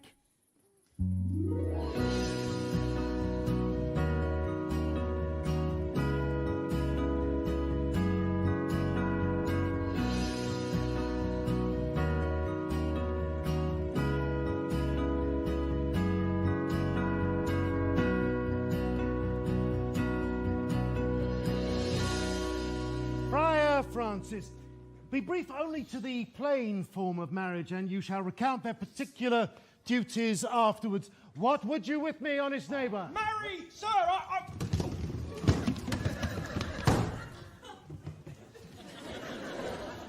I would have some confidence with your worship that discerns you nearly. With some haste, I pray you, for you see it is a busy time with me. Marry, this it is, sir. Yes, in truth, it is, sir. What is it, my good friend? Goodman Verges, sir, speaks a little off the matter. An old man, sir, and his wits are not as blunt as God help I would desire they were, but in faith, sir, honest as the skin between his brows. Yes, I thank God I am as honest as any man living. That is an old man and no honester than I. Comparisons are odorous, palabrous, neighbour Verges. Neighbours, you are tedious. It pleases your worship to say so. But truly, for mine own part, if I were as tedious as a king, I could find it in my heart to bestow it all on your worship. All thy tediousness on me, oh? Yeah. Yea. Yeah, I would fain know what you have to say. Marry, sir, our watch tonight, accepting your worship's presence, have ta'en a couple of as arrant knaves as any in Messina. A good old man, sir. He will be talking. As they say, when the age is in, the wit is out. God help us, it is a world to see. Well said, in faith, neighbour Verges. Well, God's a good man, sir.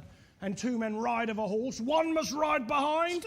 An honest soul, if faith, sir, by my troth he is, as ever broke bread, but God is to be worshipped, all men are not alike. Alas, good neighbour. Indeed, neighbour, he comes too short of you. Gifts that God gives. I must leave you. One word, sir. Our watch, sir, hath indeed comprehended two auspicious persons, and we would have them this morning examined before your worship. Take their examination yourself and bring it me. I am now in great haste, as it may appear unto you. It shall be sufficient. My lord. Drink some wine, ere you go. Fare you well. They stay for you to give your daughter to her husband. I wait upon them. I am ready. Go, good neighbour. Go get you to the jail. We are now to examination those men. And we must do it wisely. We will spare for no wit, I warrant you.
You come hither, my lord, to marry this lady? No.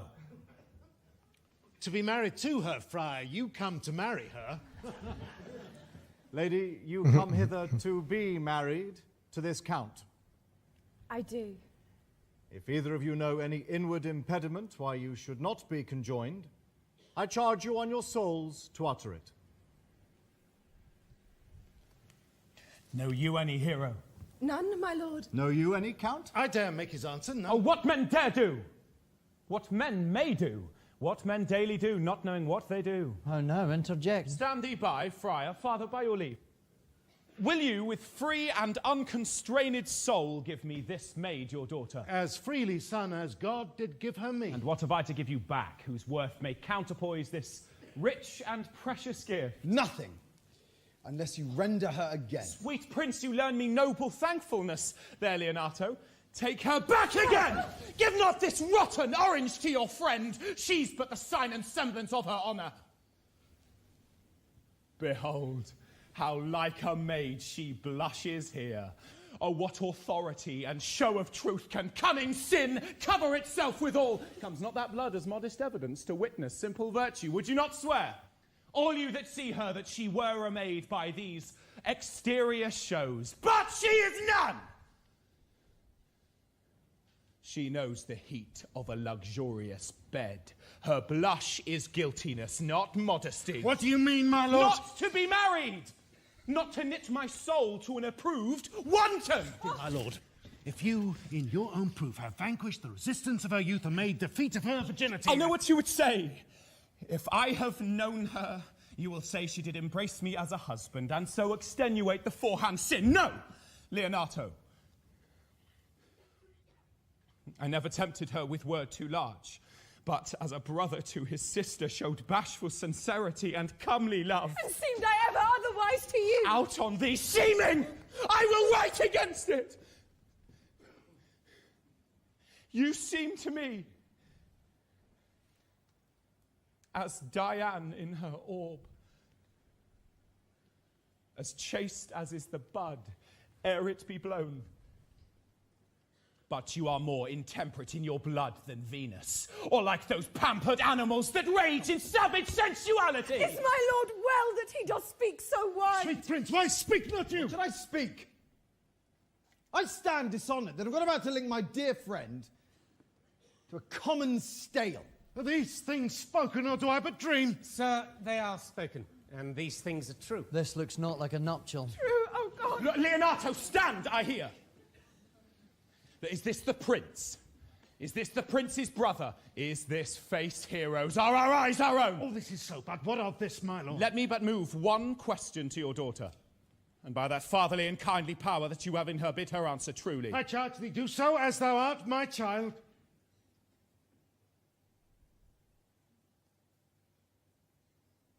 Oh God, defend me. How am I beset?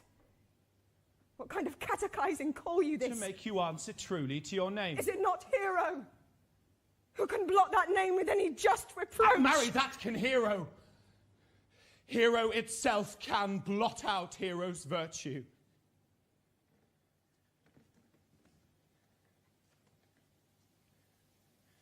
What man was he? Talked with you yesternight in private twixt the hours of 12 and 1. Now, if you are a maid, answer to this. I talked with no man at that hour, my lord. Why then you are no maiden. Leonato, I am sorry you must hear. Upon mine honour, myself, my brother and this grieved count, did see her, hear her at that hour last night, talk with a ruffian in the open air, who hath indeed, most like a liberal villain, confessed the vile encounters they have had 1,000 times in secret. Fie, they're not to be named, my lord, not to be spoken of. There is not chastity enough in language without offence to utter them.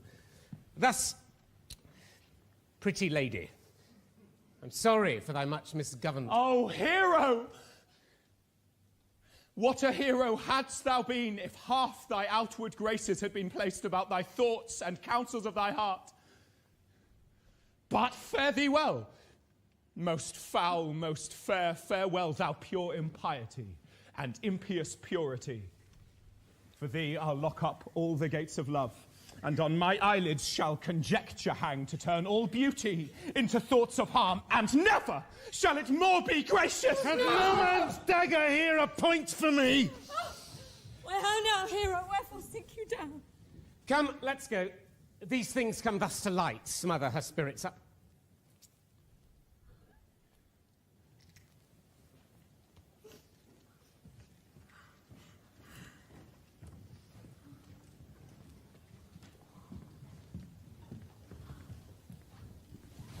How doth the lady? Dead, I think. Uncle, help. Hero. Hero. Uncle. Signor Benedict. Friar. O fate, take not away thy heavy hand. Death is the fairest cover for her shame that may be wished for. Have comfort, lady. Dost thou look up? Yea, wherefore should she not? Wherefore? Why doth not every earthly thing cry shame upon her? Could she here deny the story that is printed in her blood? Do not live, Hero. Do not ope thine eyes. For did I think thou wouldst not quickly die, thought I thy spirit stronger than thy shame, myself would on the rearward of reproaches strike at thy life.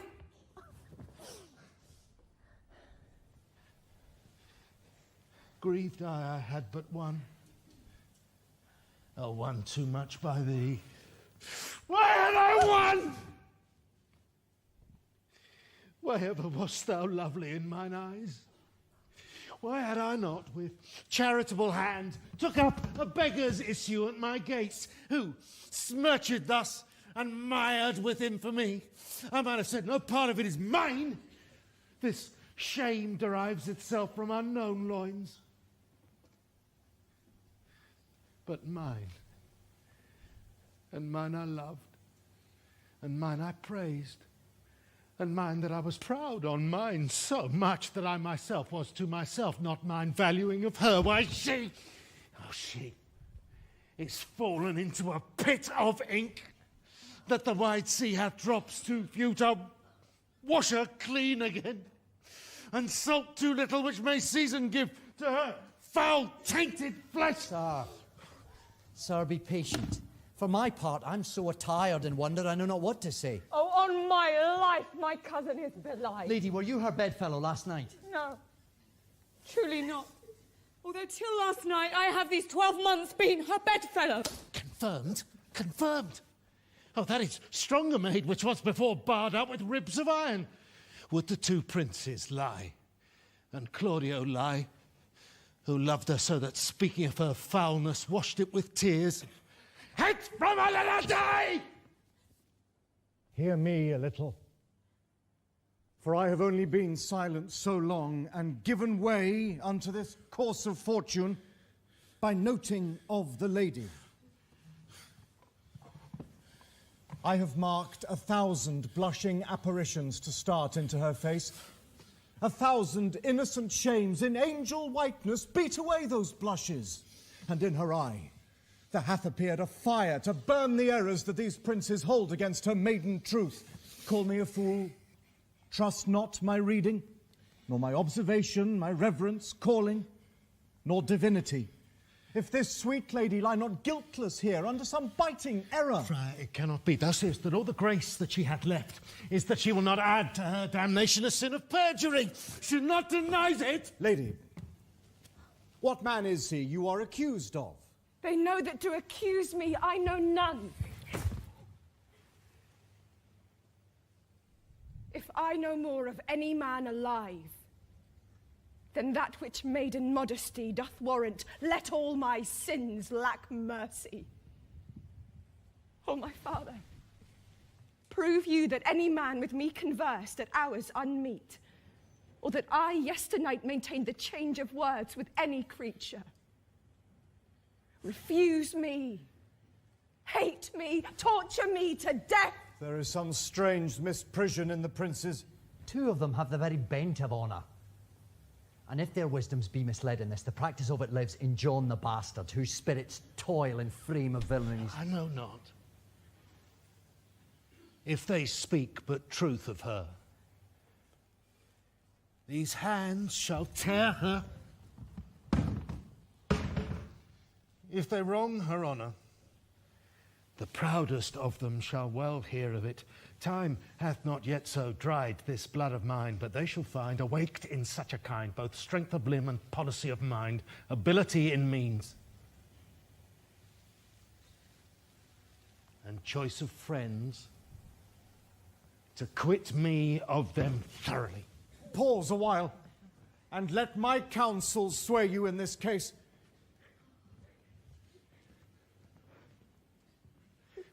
Your daughter, here the princes left for dead. Let her a while be secretly kept in, and publish it that she is dead indeed. Maintain a mourning ostentation, and on your family's old monument hang mournful epitaphs, and do all rites that appertain unto a burial. What shall become of this? What will this do? She dying, as it must be, so maintained, upon the instant that she was accused, shall be lamented, pitied, and excused of every hearer. For it so falls out that what we have, we prize not to the worth whilst we enjoy it, but being lacked and lost, why, then we rack the value. Then we find the virtue that possession would not show us whilst it was ours. So will it fare with Claudio.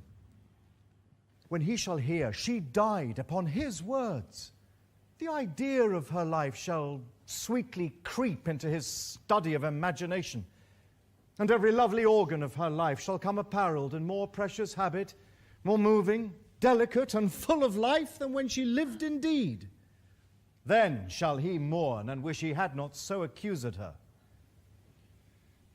Signor Leonato, let the friar advise you. And though you know my inwardness and love is very much unto the Prince and Claudio, yet by mine honour, I will deal in this as secretly and justly as your soul should with your body. Being that I flow in grief, the smallest twine may lead me. Come, lady, die to live. This wedding day, perhaps, is but prolonged. Have patience and endure.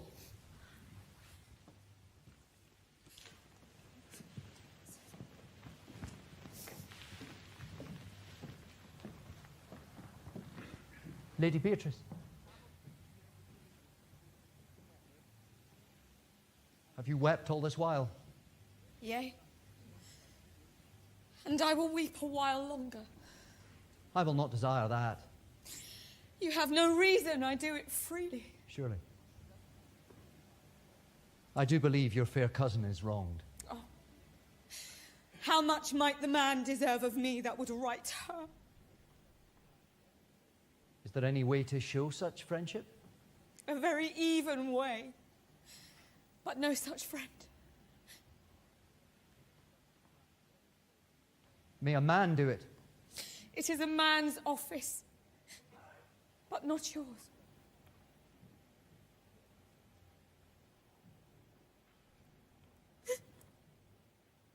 I do love nothing in the world so well as you.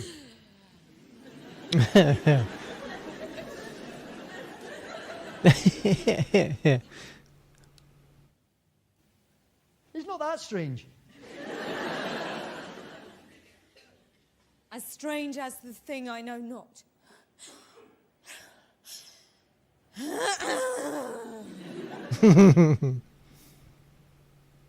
It were as possible for me to say I love nothing so well as you. But believe me not. And yet I lie not. I confess nothing. Nor I deny nothing.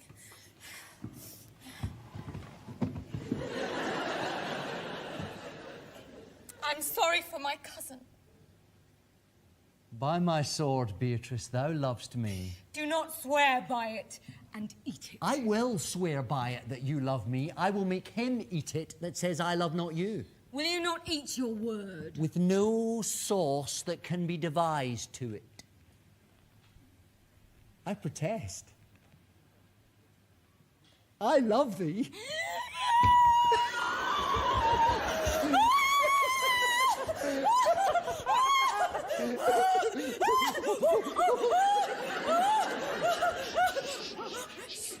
Shoot. Why then? Oh, may God forgive me. What offence, sweet Beatrice? You have stayed me in a happy hour. I was about to protest I love you. And do it with all thy heart. I love you with so much of my heart there is none left to protest. Come, bid me do anything for thee.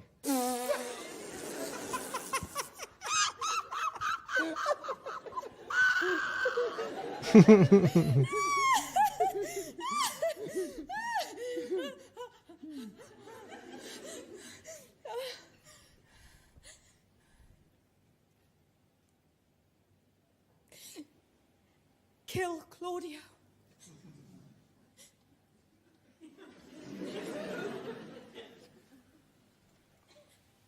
Not for the wide world.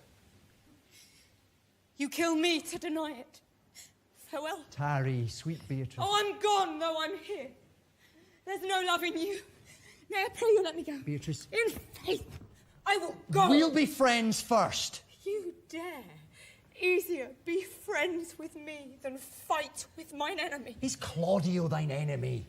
Is he not approved in the height of villain that hath slandered, scorned, dishonoured my kinswoman? Oh, that I were a man!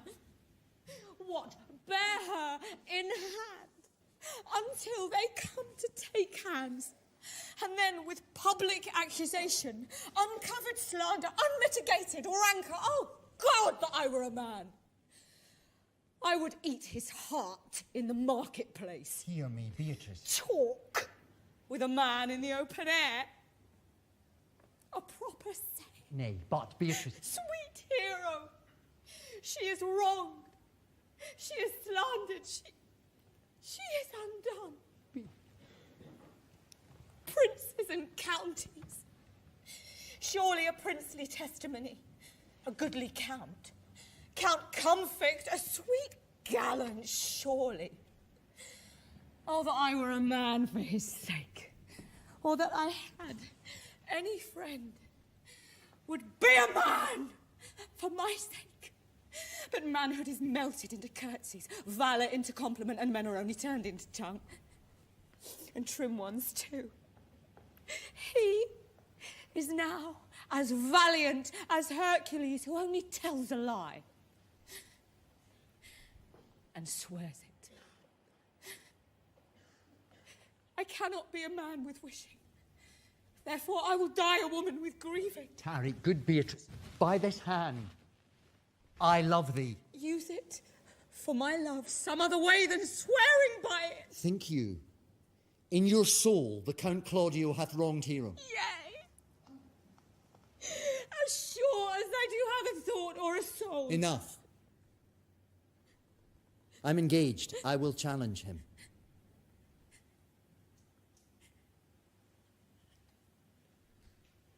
I will kiss your hand and so leave you.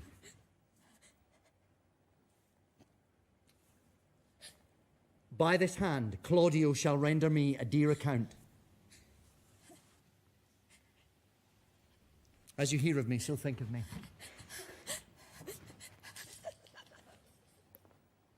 Go. Comfort your cousin. I must say she is dead. And so, farewell.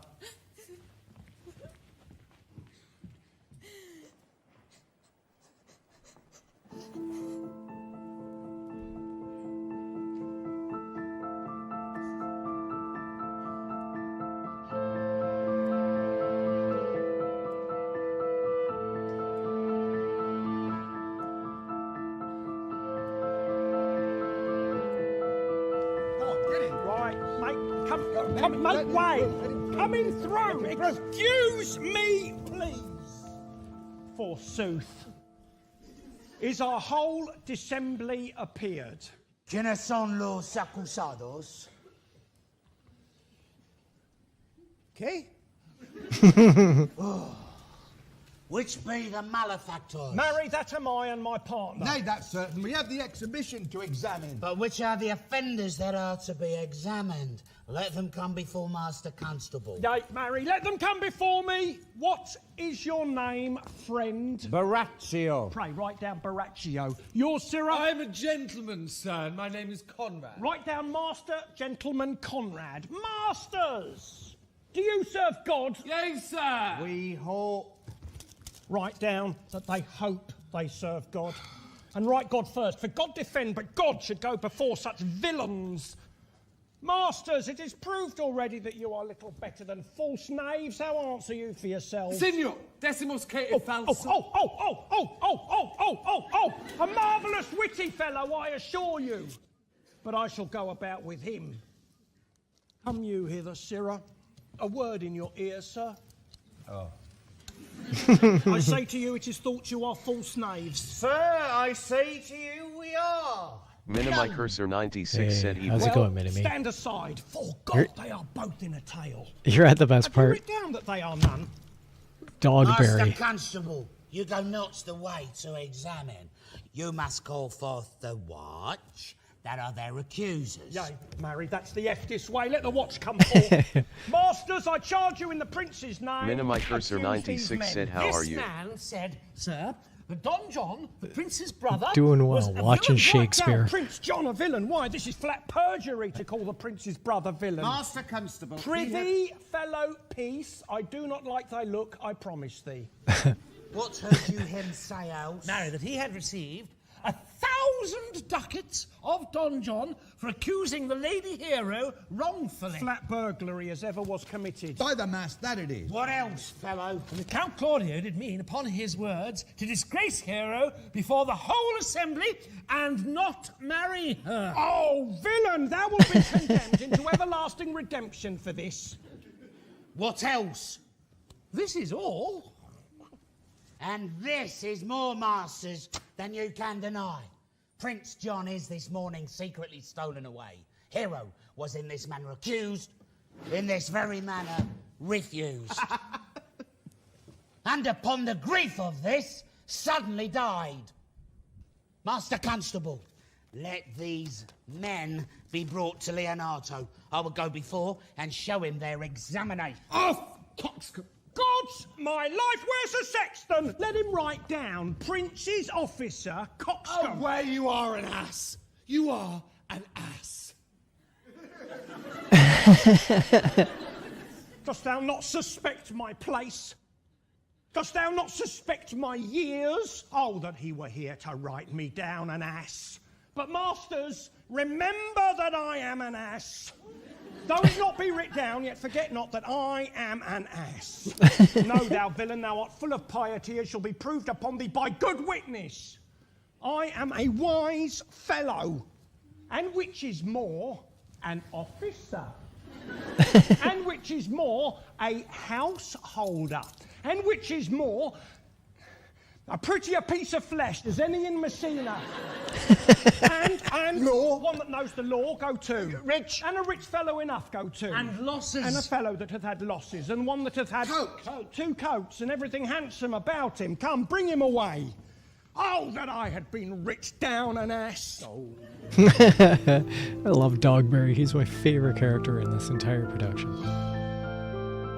I should say in the stage play. I'm not sure how familiar you are with Doctor Who, but we got David Tennant and Catherine Tate playing the roles of Benedict and I forget.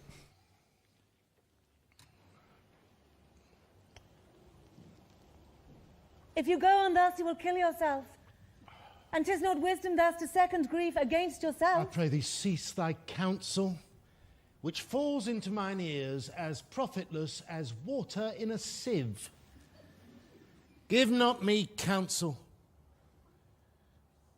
nor let no comforter delight mine ear, but such a one whose wrongs doth suit with mine. Bring me a father that so loved his child, whose joy of her is overwhelmed like mine, and bid him speak of patience. Measure his woe the length and breadth of mine, and let it answer every strain for strain, as thus for thus, and such a grief for such. If such a one will smile and stroke his beard, patch grief with proverb, make misfortune drunk with candle wasters, bring him yet to me, and I of him will gather patience.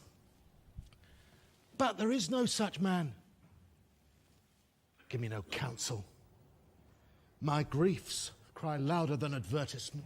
Therein do men from children nothing differ. I pray thee, peace. I will be flesh and blood, for there was never yet philosopher that could endure the toothache patiently. Yet bend not all the harm upon yourself. Make those that do offend you suffer too. There thou speakest reason. Nay, I will do so. My soul doth tell me Hero is belied. That shall Claudio know. So shall the prince and all of them that thus dishonour her. Good day. Good day to both of you. Hear you, my lord. Some haste, Leonardo. Some haste, my lord. Well, fare you well, my lord. Are you so hasty now? Well, all is one. Do not quarrel with us. Good old man. If he could right himself with quarrelling, some of us would lie low. Who wrongs him? Marry, thou dost wrong me, thou dissembler, thou neck.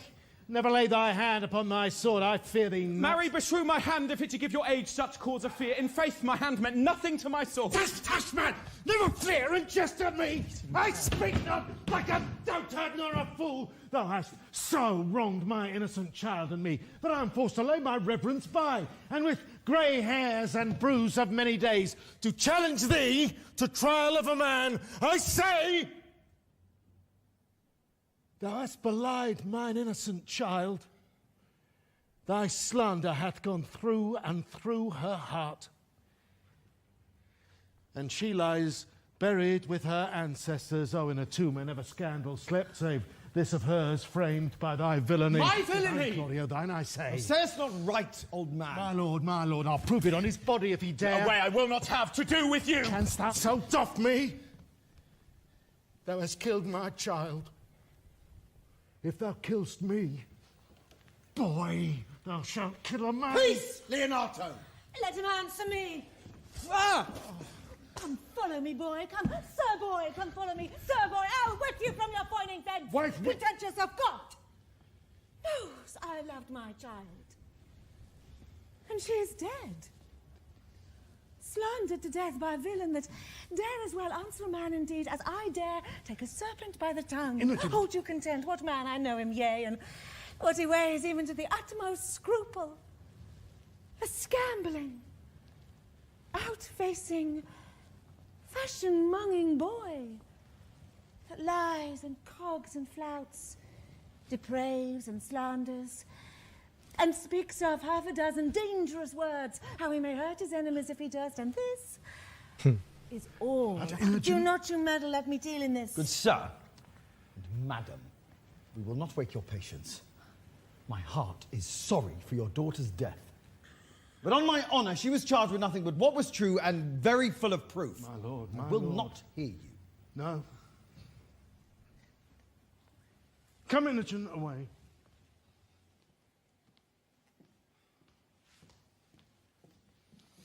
I will be heard. Whoa.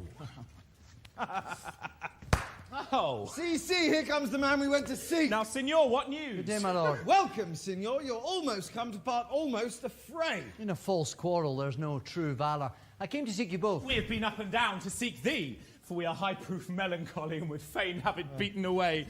Wilt thou use thy wit? It's in my scabbard. Shall I draw it? Is thou wear thy wit by thy side? I'm an honest man. He looks pale. What? Art thou sick or angry? Sir, I shall meet your wit in the career and you charge it against me. I pray you choose another subject. Oh, by this light he changes more and more. I think he be angry indeed. Shall I speak a word in your ear?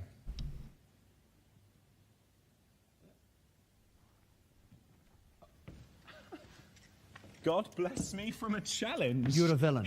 I jest not. I will make it good how you dare with what you dare and when you dare. Do me right or I will protest your cowardice. Ooh. You have killed a sweet lady, and her death shall fall heavy on you. Let me hear from you. Well, I will meet you, so I may have good cheer. Sir, your wit ambles well. It goes easily. I'll tell thee how Beatrice praised thy wit the other day. I said thou hast a fine wit. True, says she, a fine little one. Nay, said I, a good wit. Just, said she, it hurts nobody. Nay, said I, he hath the tongues. That I believe, said she, for he swore a thing to me on Monday night, which he forsworn Tuesday morning. There's a double tongue. There's two tongues. Yet at last, she concluded, with a sigh, that was the properest man in Messina. My lord, for your many courtesies, I thank you. I must discontinue your company.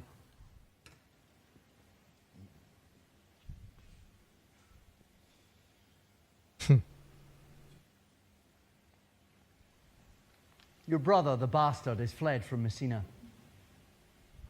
You have among you killed a sweet and innocent lady. For my lord Lackbeard there, he and I shall meet. Until we do, peace be with him.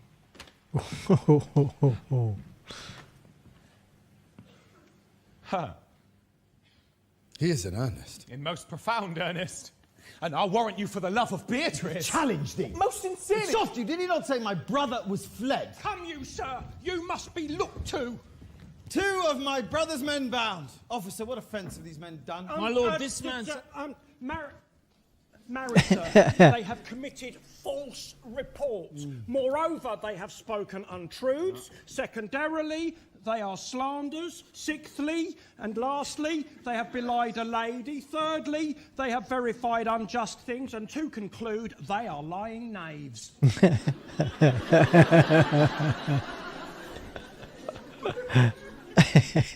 Firstly, I ask thee what they've done. Thirdly, I ask thee what's their offence. Sixthly and lastly, why they are committed. And to conclude, what you lay to their charge. Well, when this... I'm just going to... All right. Masters, this learned constable is too cunning to be understood.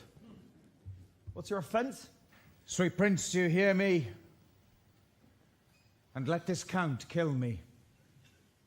I have deceived even your very eyes.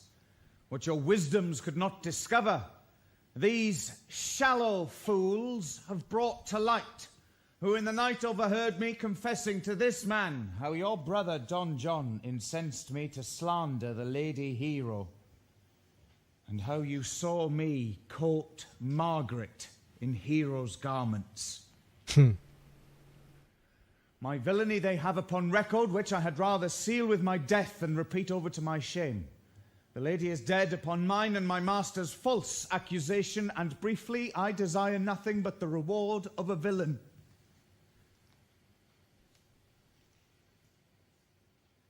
Runs not this speech like iron through your blood? I have drunk poison while he uttered it. But if my brother said the unto this? Yea, and paid me richly for the practice of it. And fled he is upon this villainy! Sweet hero, now thy image doth appear in the rare semblance that I loved it first. Come, bring away the plaintiffs. By this time our sexton hath reformed Signor Leonato of the matter. And masters, do not forget to specify when time and place shall serve that I am an ass. Which is the villain? Which of these is he? If you would know you're wrong, look on me. Art thou the slave that with thy breath hath killed mine innocent child? Yea, even I alone. Nay, not so, villain, thou beliest thyself. Here stand a pair of honourable men. A third is fled that had a hand in it. I thank you, princes, for my daughter's death. Record it with your high and worthy deeds. 'Twas bravely done, if you bethink you of it. I know not how to pray your patience, yet I must speak.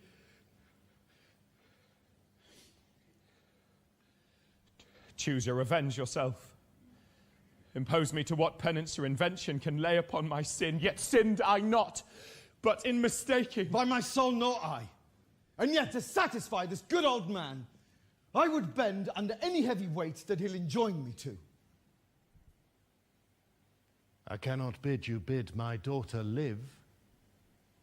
That were impossible. But I pray you both, possess the people in Messina here how innocent she died. Do so tonight. Tomorrow morning come you to my house. And since you could not be my son-in-law, be yet my nephew. My wife hath a niece, almost the copy of our child that's dead. Give her the rights you should have given her cousin, and so dies my revenge. Oh, noble sir, your overkindness doth wring tears from me. Tomorrow we will expect your coming. Tonight we take our leave. This guilty man shall face to face be brought to Margaret, who I believe was packed in all this wrong, hired to it by your brother. No, by my soul she was not, nor knew not what she did when she spoke to me. Moreover, sir, which is not under white and black, this plaintiff here, the offender, did call me ass. I beseech you, let it be remembered in his punishment. I pray you examine him upon that point. I thank thee for thy care and honest pains. Your worship speaks like a thankful and reverent youth, and I praise God for you. There's for thy pains. God save the foundation! No! Go, I discharge thee of thy prisoners, and I thank thee. I leave an errant knave with your worship, which I beseech your worship to correct yourself for the example of others. God keep your worship. I wish your worship well. God restore you to health. I humbly give you leave to depart, and if a merry meeting may be wished, God prohibit it. Boom. Until tomorrow morning, lords, farewell. We will not fail. Tonight I'll mourn with Hero. Bring you these fellows on. We'll talk with Margaret. How her acquaintance grew with this lewd fellow.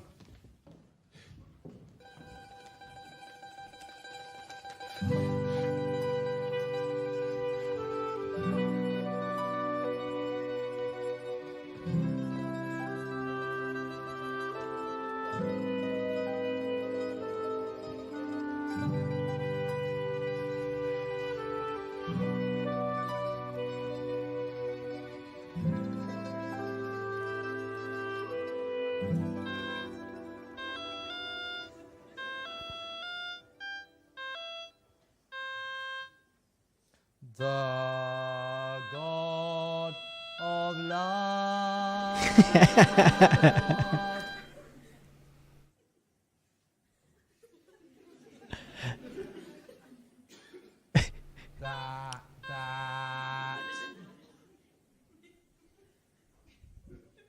that sits above.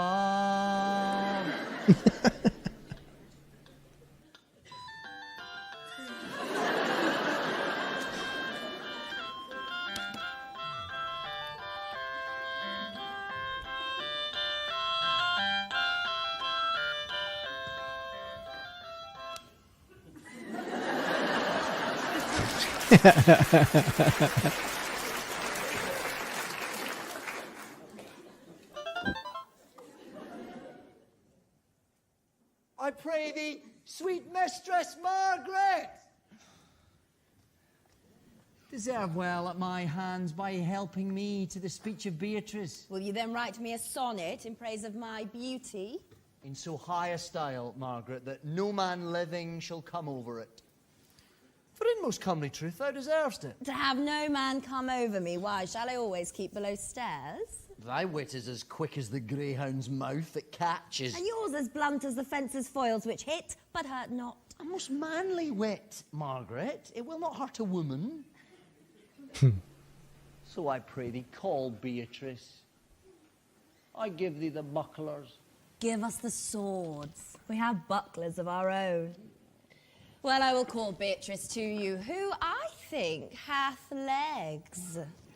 And therefore will come. The God of love that sits above. The God of love.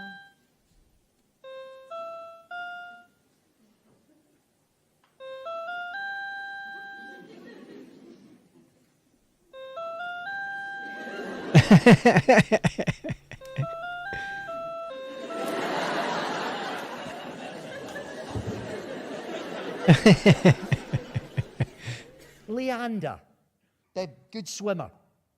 Troilus, the first employer of panders, and a whole book full of these quondam carpet mongers, whose names yet run smoothly in the even road of a blank verse. Why, they were never so truly turned over and over as my poor self in love. Marry, I cannot show it in rhyme. I have tried. I can find out no rhyme to lady, but baby. An innocent rhyme to scorn. Horn, a hard rhyme, very ominous endings. No, I was not born under a rhyming planet. For I cannot woo in festival terms.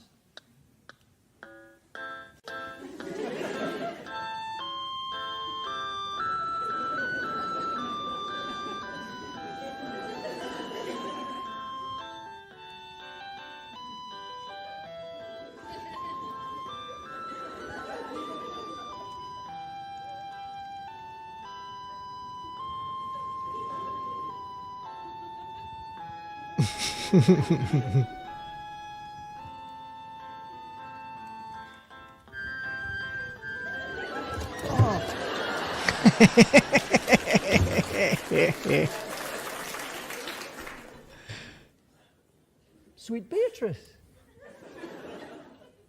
Wouldst thou come when I called? Yea, Signor, and depart when you bid me. Oh, stay but till then. Then is spoken, fare you well. No. And yet, ere I go, let me go with that I came, which is with knowing what hath passed between you and Claudio. Only foul words, and thereupon I will kiss thee.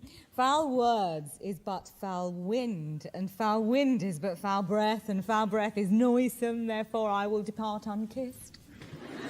Thou hast frighted the word out of his right sense, so forcible is thy wit. But I must tell thee plainly, Claudio undergoes my challenge, and either I must shortly hear from him, or I will subscribe him a coward. But I pray thee now, tell me, for which of my bad parts didst thou first fall in love with me? For them all together. Which maintained so politic a state of evil, they would not admit any good part to intermingle with them. But I pray you, for which of my good parts did you first suffer love for me? Suffer love. A good epithet. I do suffer love, indeed, for I love thee against my will. In spite of your heart, I think.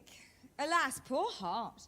If you spite it for my sake, I will spite it for yours, for I will never love that which my friend hates.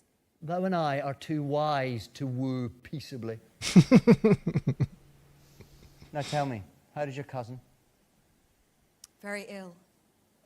And how do you? Very ill too. Serve God, love me, and mend. Oh, madam, you must come to your uncle. Yonder's old coil at home. It is proved my lady hero hath been falsely accused. The prince and Claudio mightily abused, and Don John is the author of all, who is fled and gone. Will you come presently? Will you come hear this news, Signor? I will live in thy heart,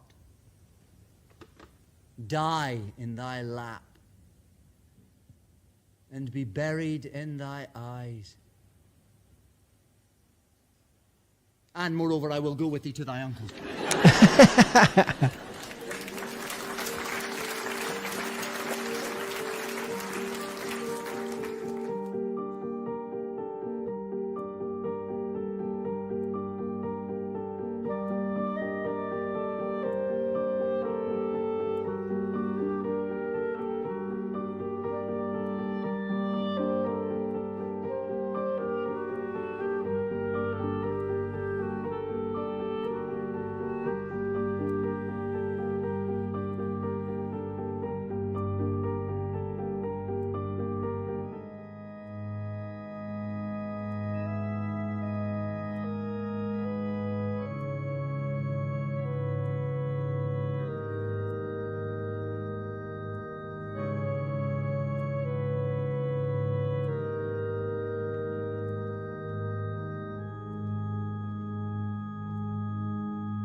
Done to death by slanderous tongues was the hero that here lies. Death, in guerdon of her wrongs, gives her fame which never dies. So the life that died with shame lives in death with glorious fame. Lie thou there upon the tomb, praising her when I am dumb.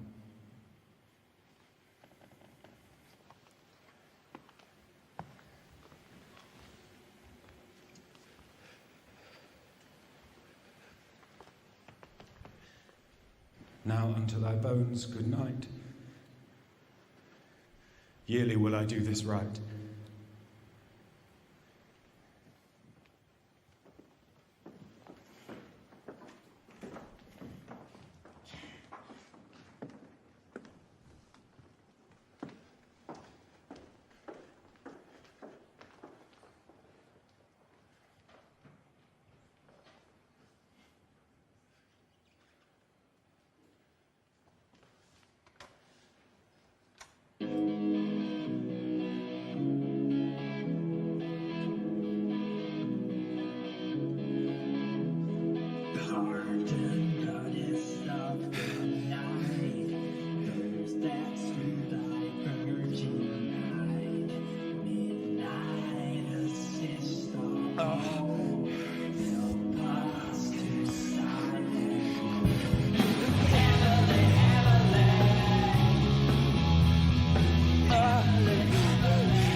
Good morrow, Claudio. You and I must go. Leonato waits upon us both.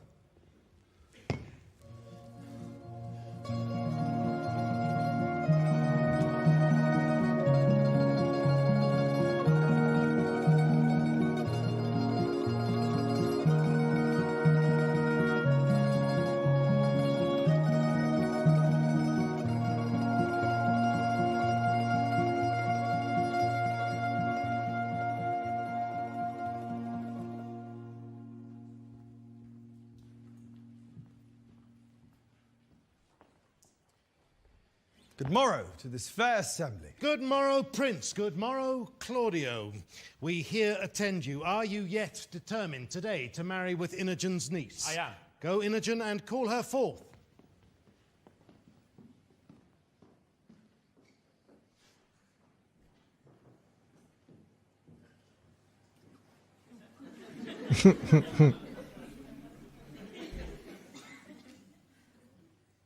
Friar! I must entreat your pains, I think. To do what, senor? To bind me. Or undo me, one of them.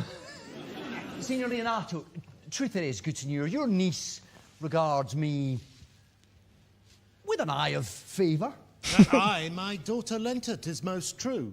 And I do, with an eye of love, requite it. The sight whereof I think you had from me, from Claudio and the Prince, but what's your will? Your answer, sir, is enigmatical. but my will is your goodwill may stand with ours this day to be conjoined in the state of honourable marriage. In which, good friar, I shall desire your help. My heart is with your liking. And my help.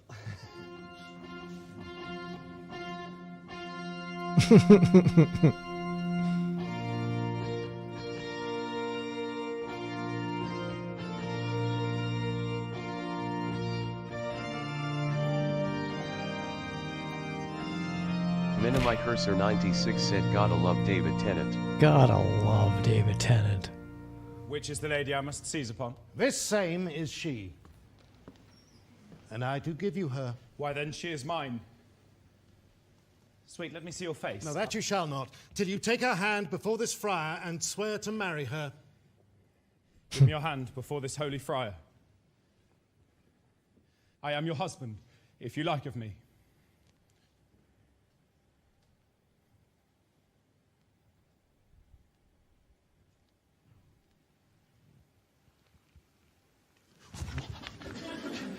And when I lived, I was your other wife. And when you loved, you were my other husband. Another hero? Nothing certainer. One hero died defiled, but I do live. And surely as I live, I am a maid. The former hero. hero that is dead. She died, my lord, but whilst her slander lived. All this amazement can I qualify. Meantime, let wonder seem familiar.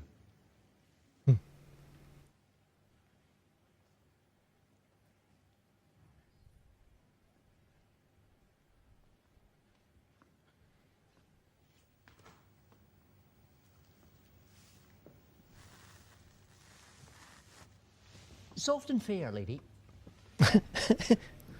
Which is Beatrice?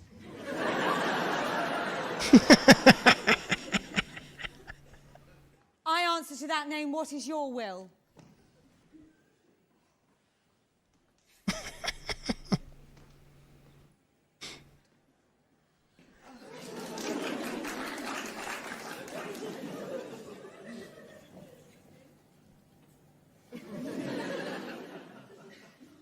Do not you love me? No. No more than reason. Why then your uncle and the prince and Claudio have been deceived. They swore you did. Do not you love me? Troth, no.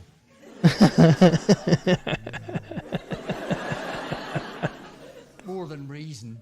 Why then my cousin, Margaret and Ursula were much deceived, for they did swear you did. They swore you were almost sick for me. They swore you were well nigh dead for me. 'Tis no matter then. You do not love me. Truly? No, but in friendly recompense. Come, cousin, I am sure you love the gentleman. And I'll be sworn upon it that he loves her. For here's a paper written in his hand, a halting sonnet. Oh, with-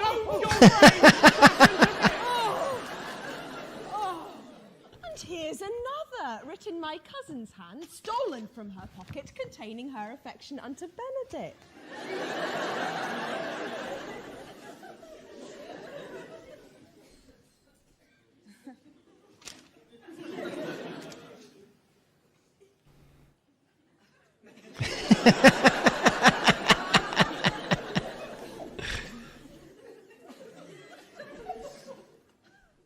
A miracle. Here's our own hands against our hearts.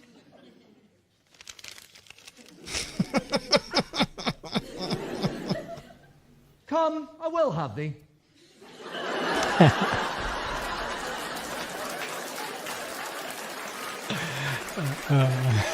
But by this light, I take thee for pity. I would not deny you. But by this good day, I yield under great persuasion and partly to save your life, for I was told you were in a consumption. Peace. I will stop your mouth.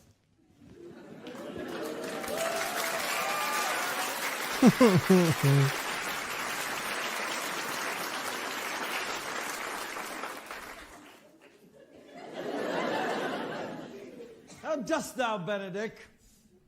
The married man?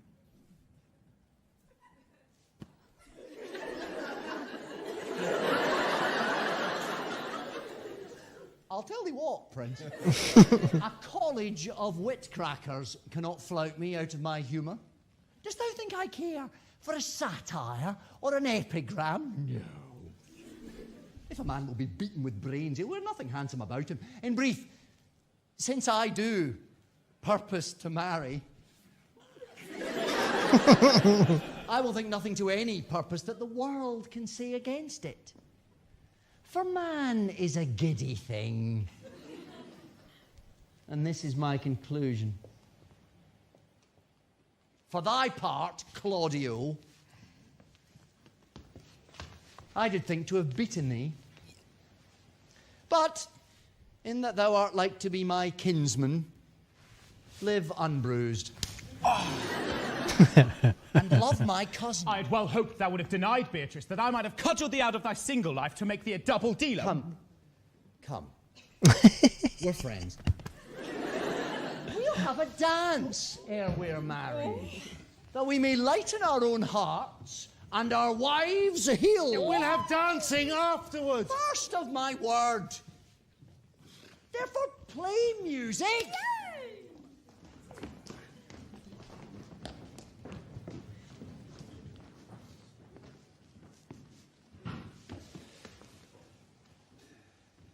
Prince.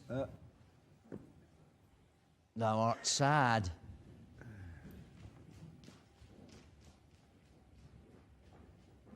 Get thee a wife. Get thee a wife.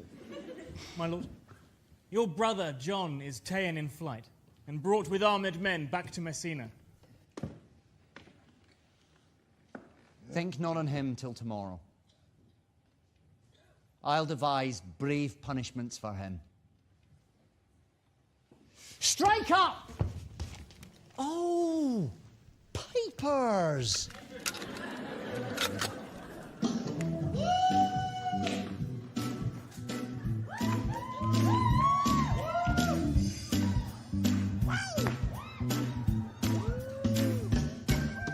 Sigh no more, lady, sigh no more. Men were deceivers ever. One foot in sea and one on shore. The one thing constant never. Then sign up sober, let them go. And leave you blind and bonny. Converting all your sons of woe into hay. Naughty, naughty, into hay. Naughty, naughty. Hey, naughty, naughty, yeah, yeah, yeah. Hey, naughty, naughty. Hey, naughty, naughty. No more, please sing no more. I've become so dull and heavy. The thought of man was ever so. Summer first was leafy. Then sign up sober, let them go. Be you blind and bonny, converting all your sounds of woe into hay. Naughty, naughty, into hay. Naughty, naughty, into hay. Naughty, naughty.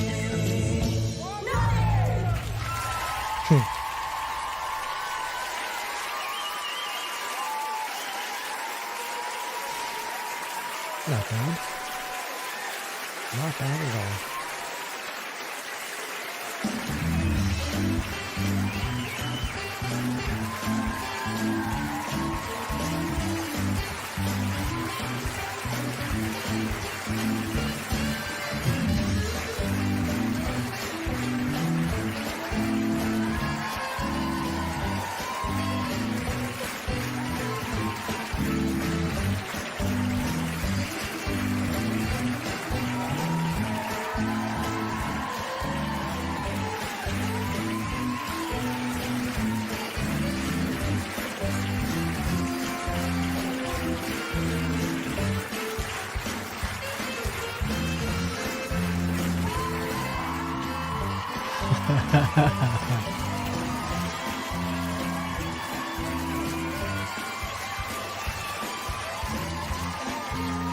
They really did so good on this. Minimi Cursor 96 said the best for last. Absolutely.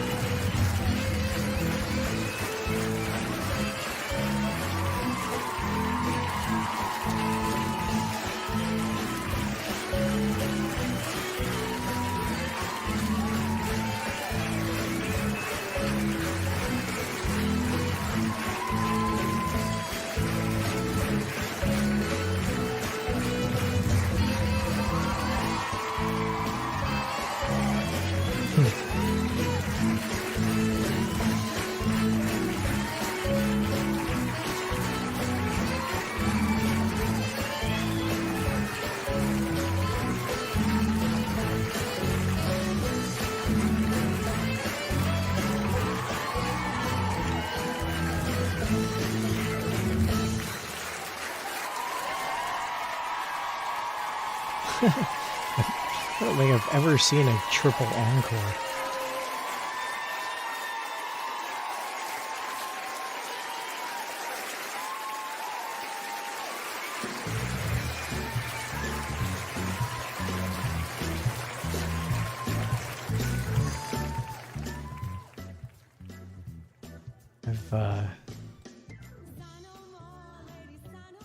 I've done stage production myself. I've done live theater. I've never done Shakespeare. Most of my productions have been, you know, small town theater type stuff. So, yeah, it was pretty, and in all of the stage productions I've ever done, we get one encore and we run off. And I think it's only once on a closing night we ran back for a second bow.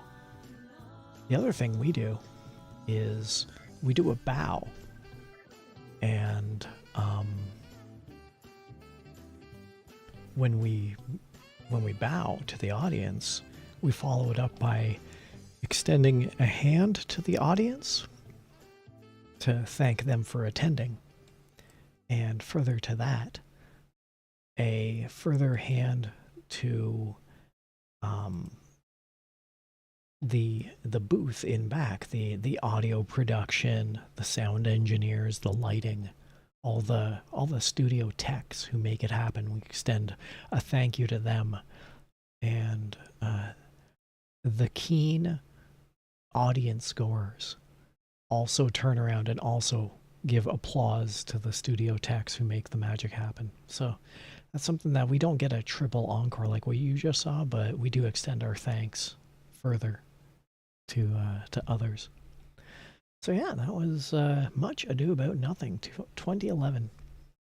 And I am pretty sure I'm going to get a couple of slaps on the wrist because this is not 1911. This is 2011 that I showed this one off. Oh, that was really good. That was better than what I thought it would be. However, and I say this with the ... asterisk, however, I do still enjoy the Kenneth Branagh version from the early 90s with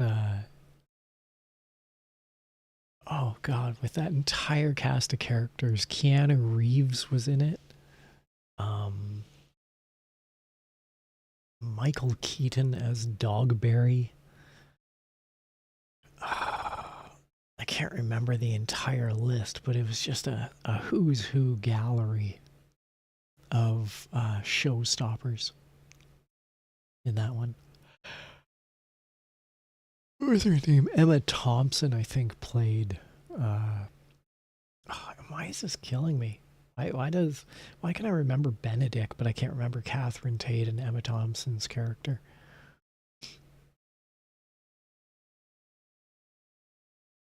Oh well. So anyways, yeah, that's Much Ado About Nothing. I've been sitting on this one for about a year. It got advised. It was encouraged that I watch this version by a couple of Doctor Who fans that I know. You gotta see this one. Okay. And I was looking for something to do tonight, and turns out I did much about nothing. Well,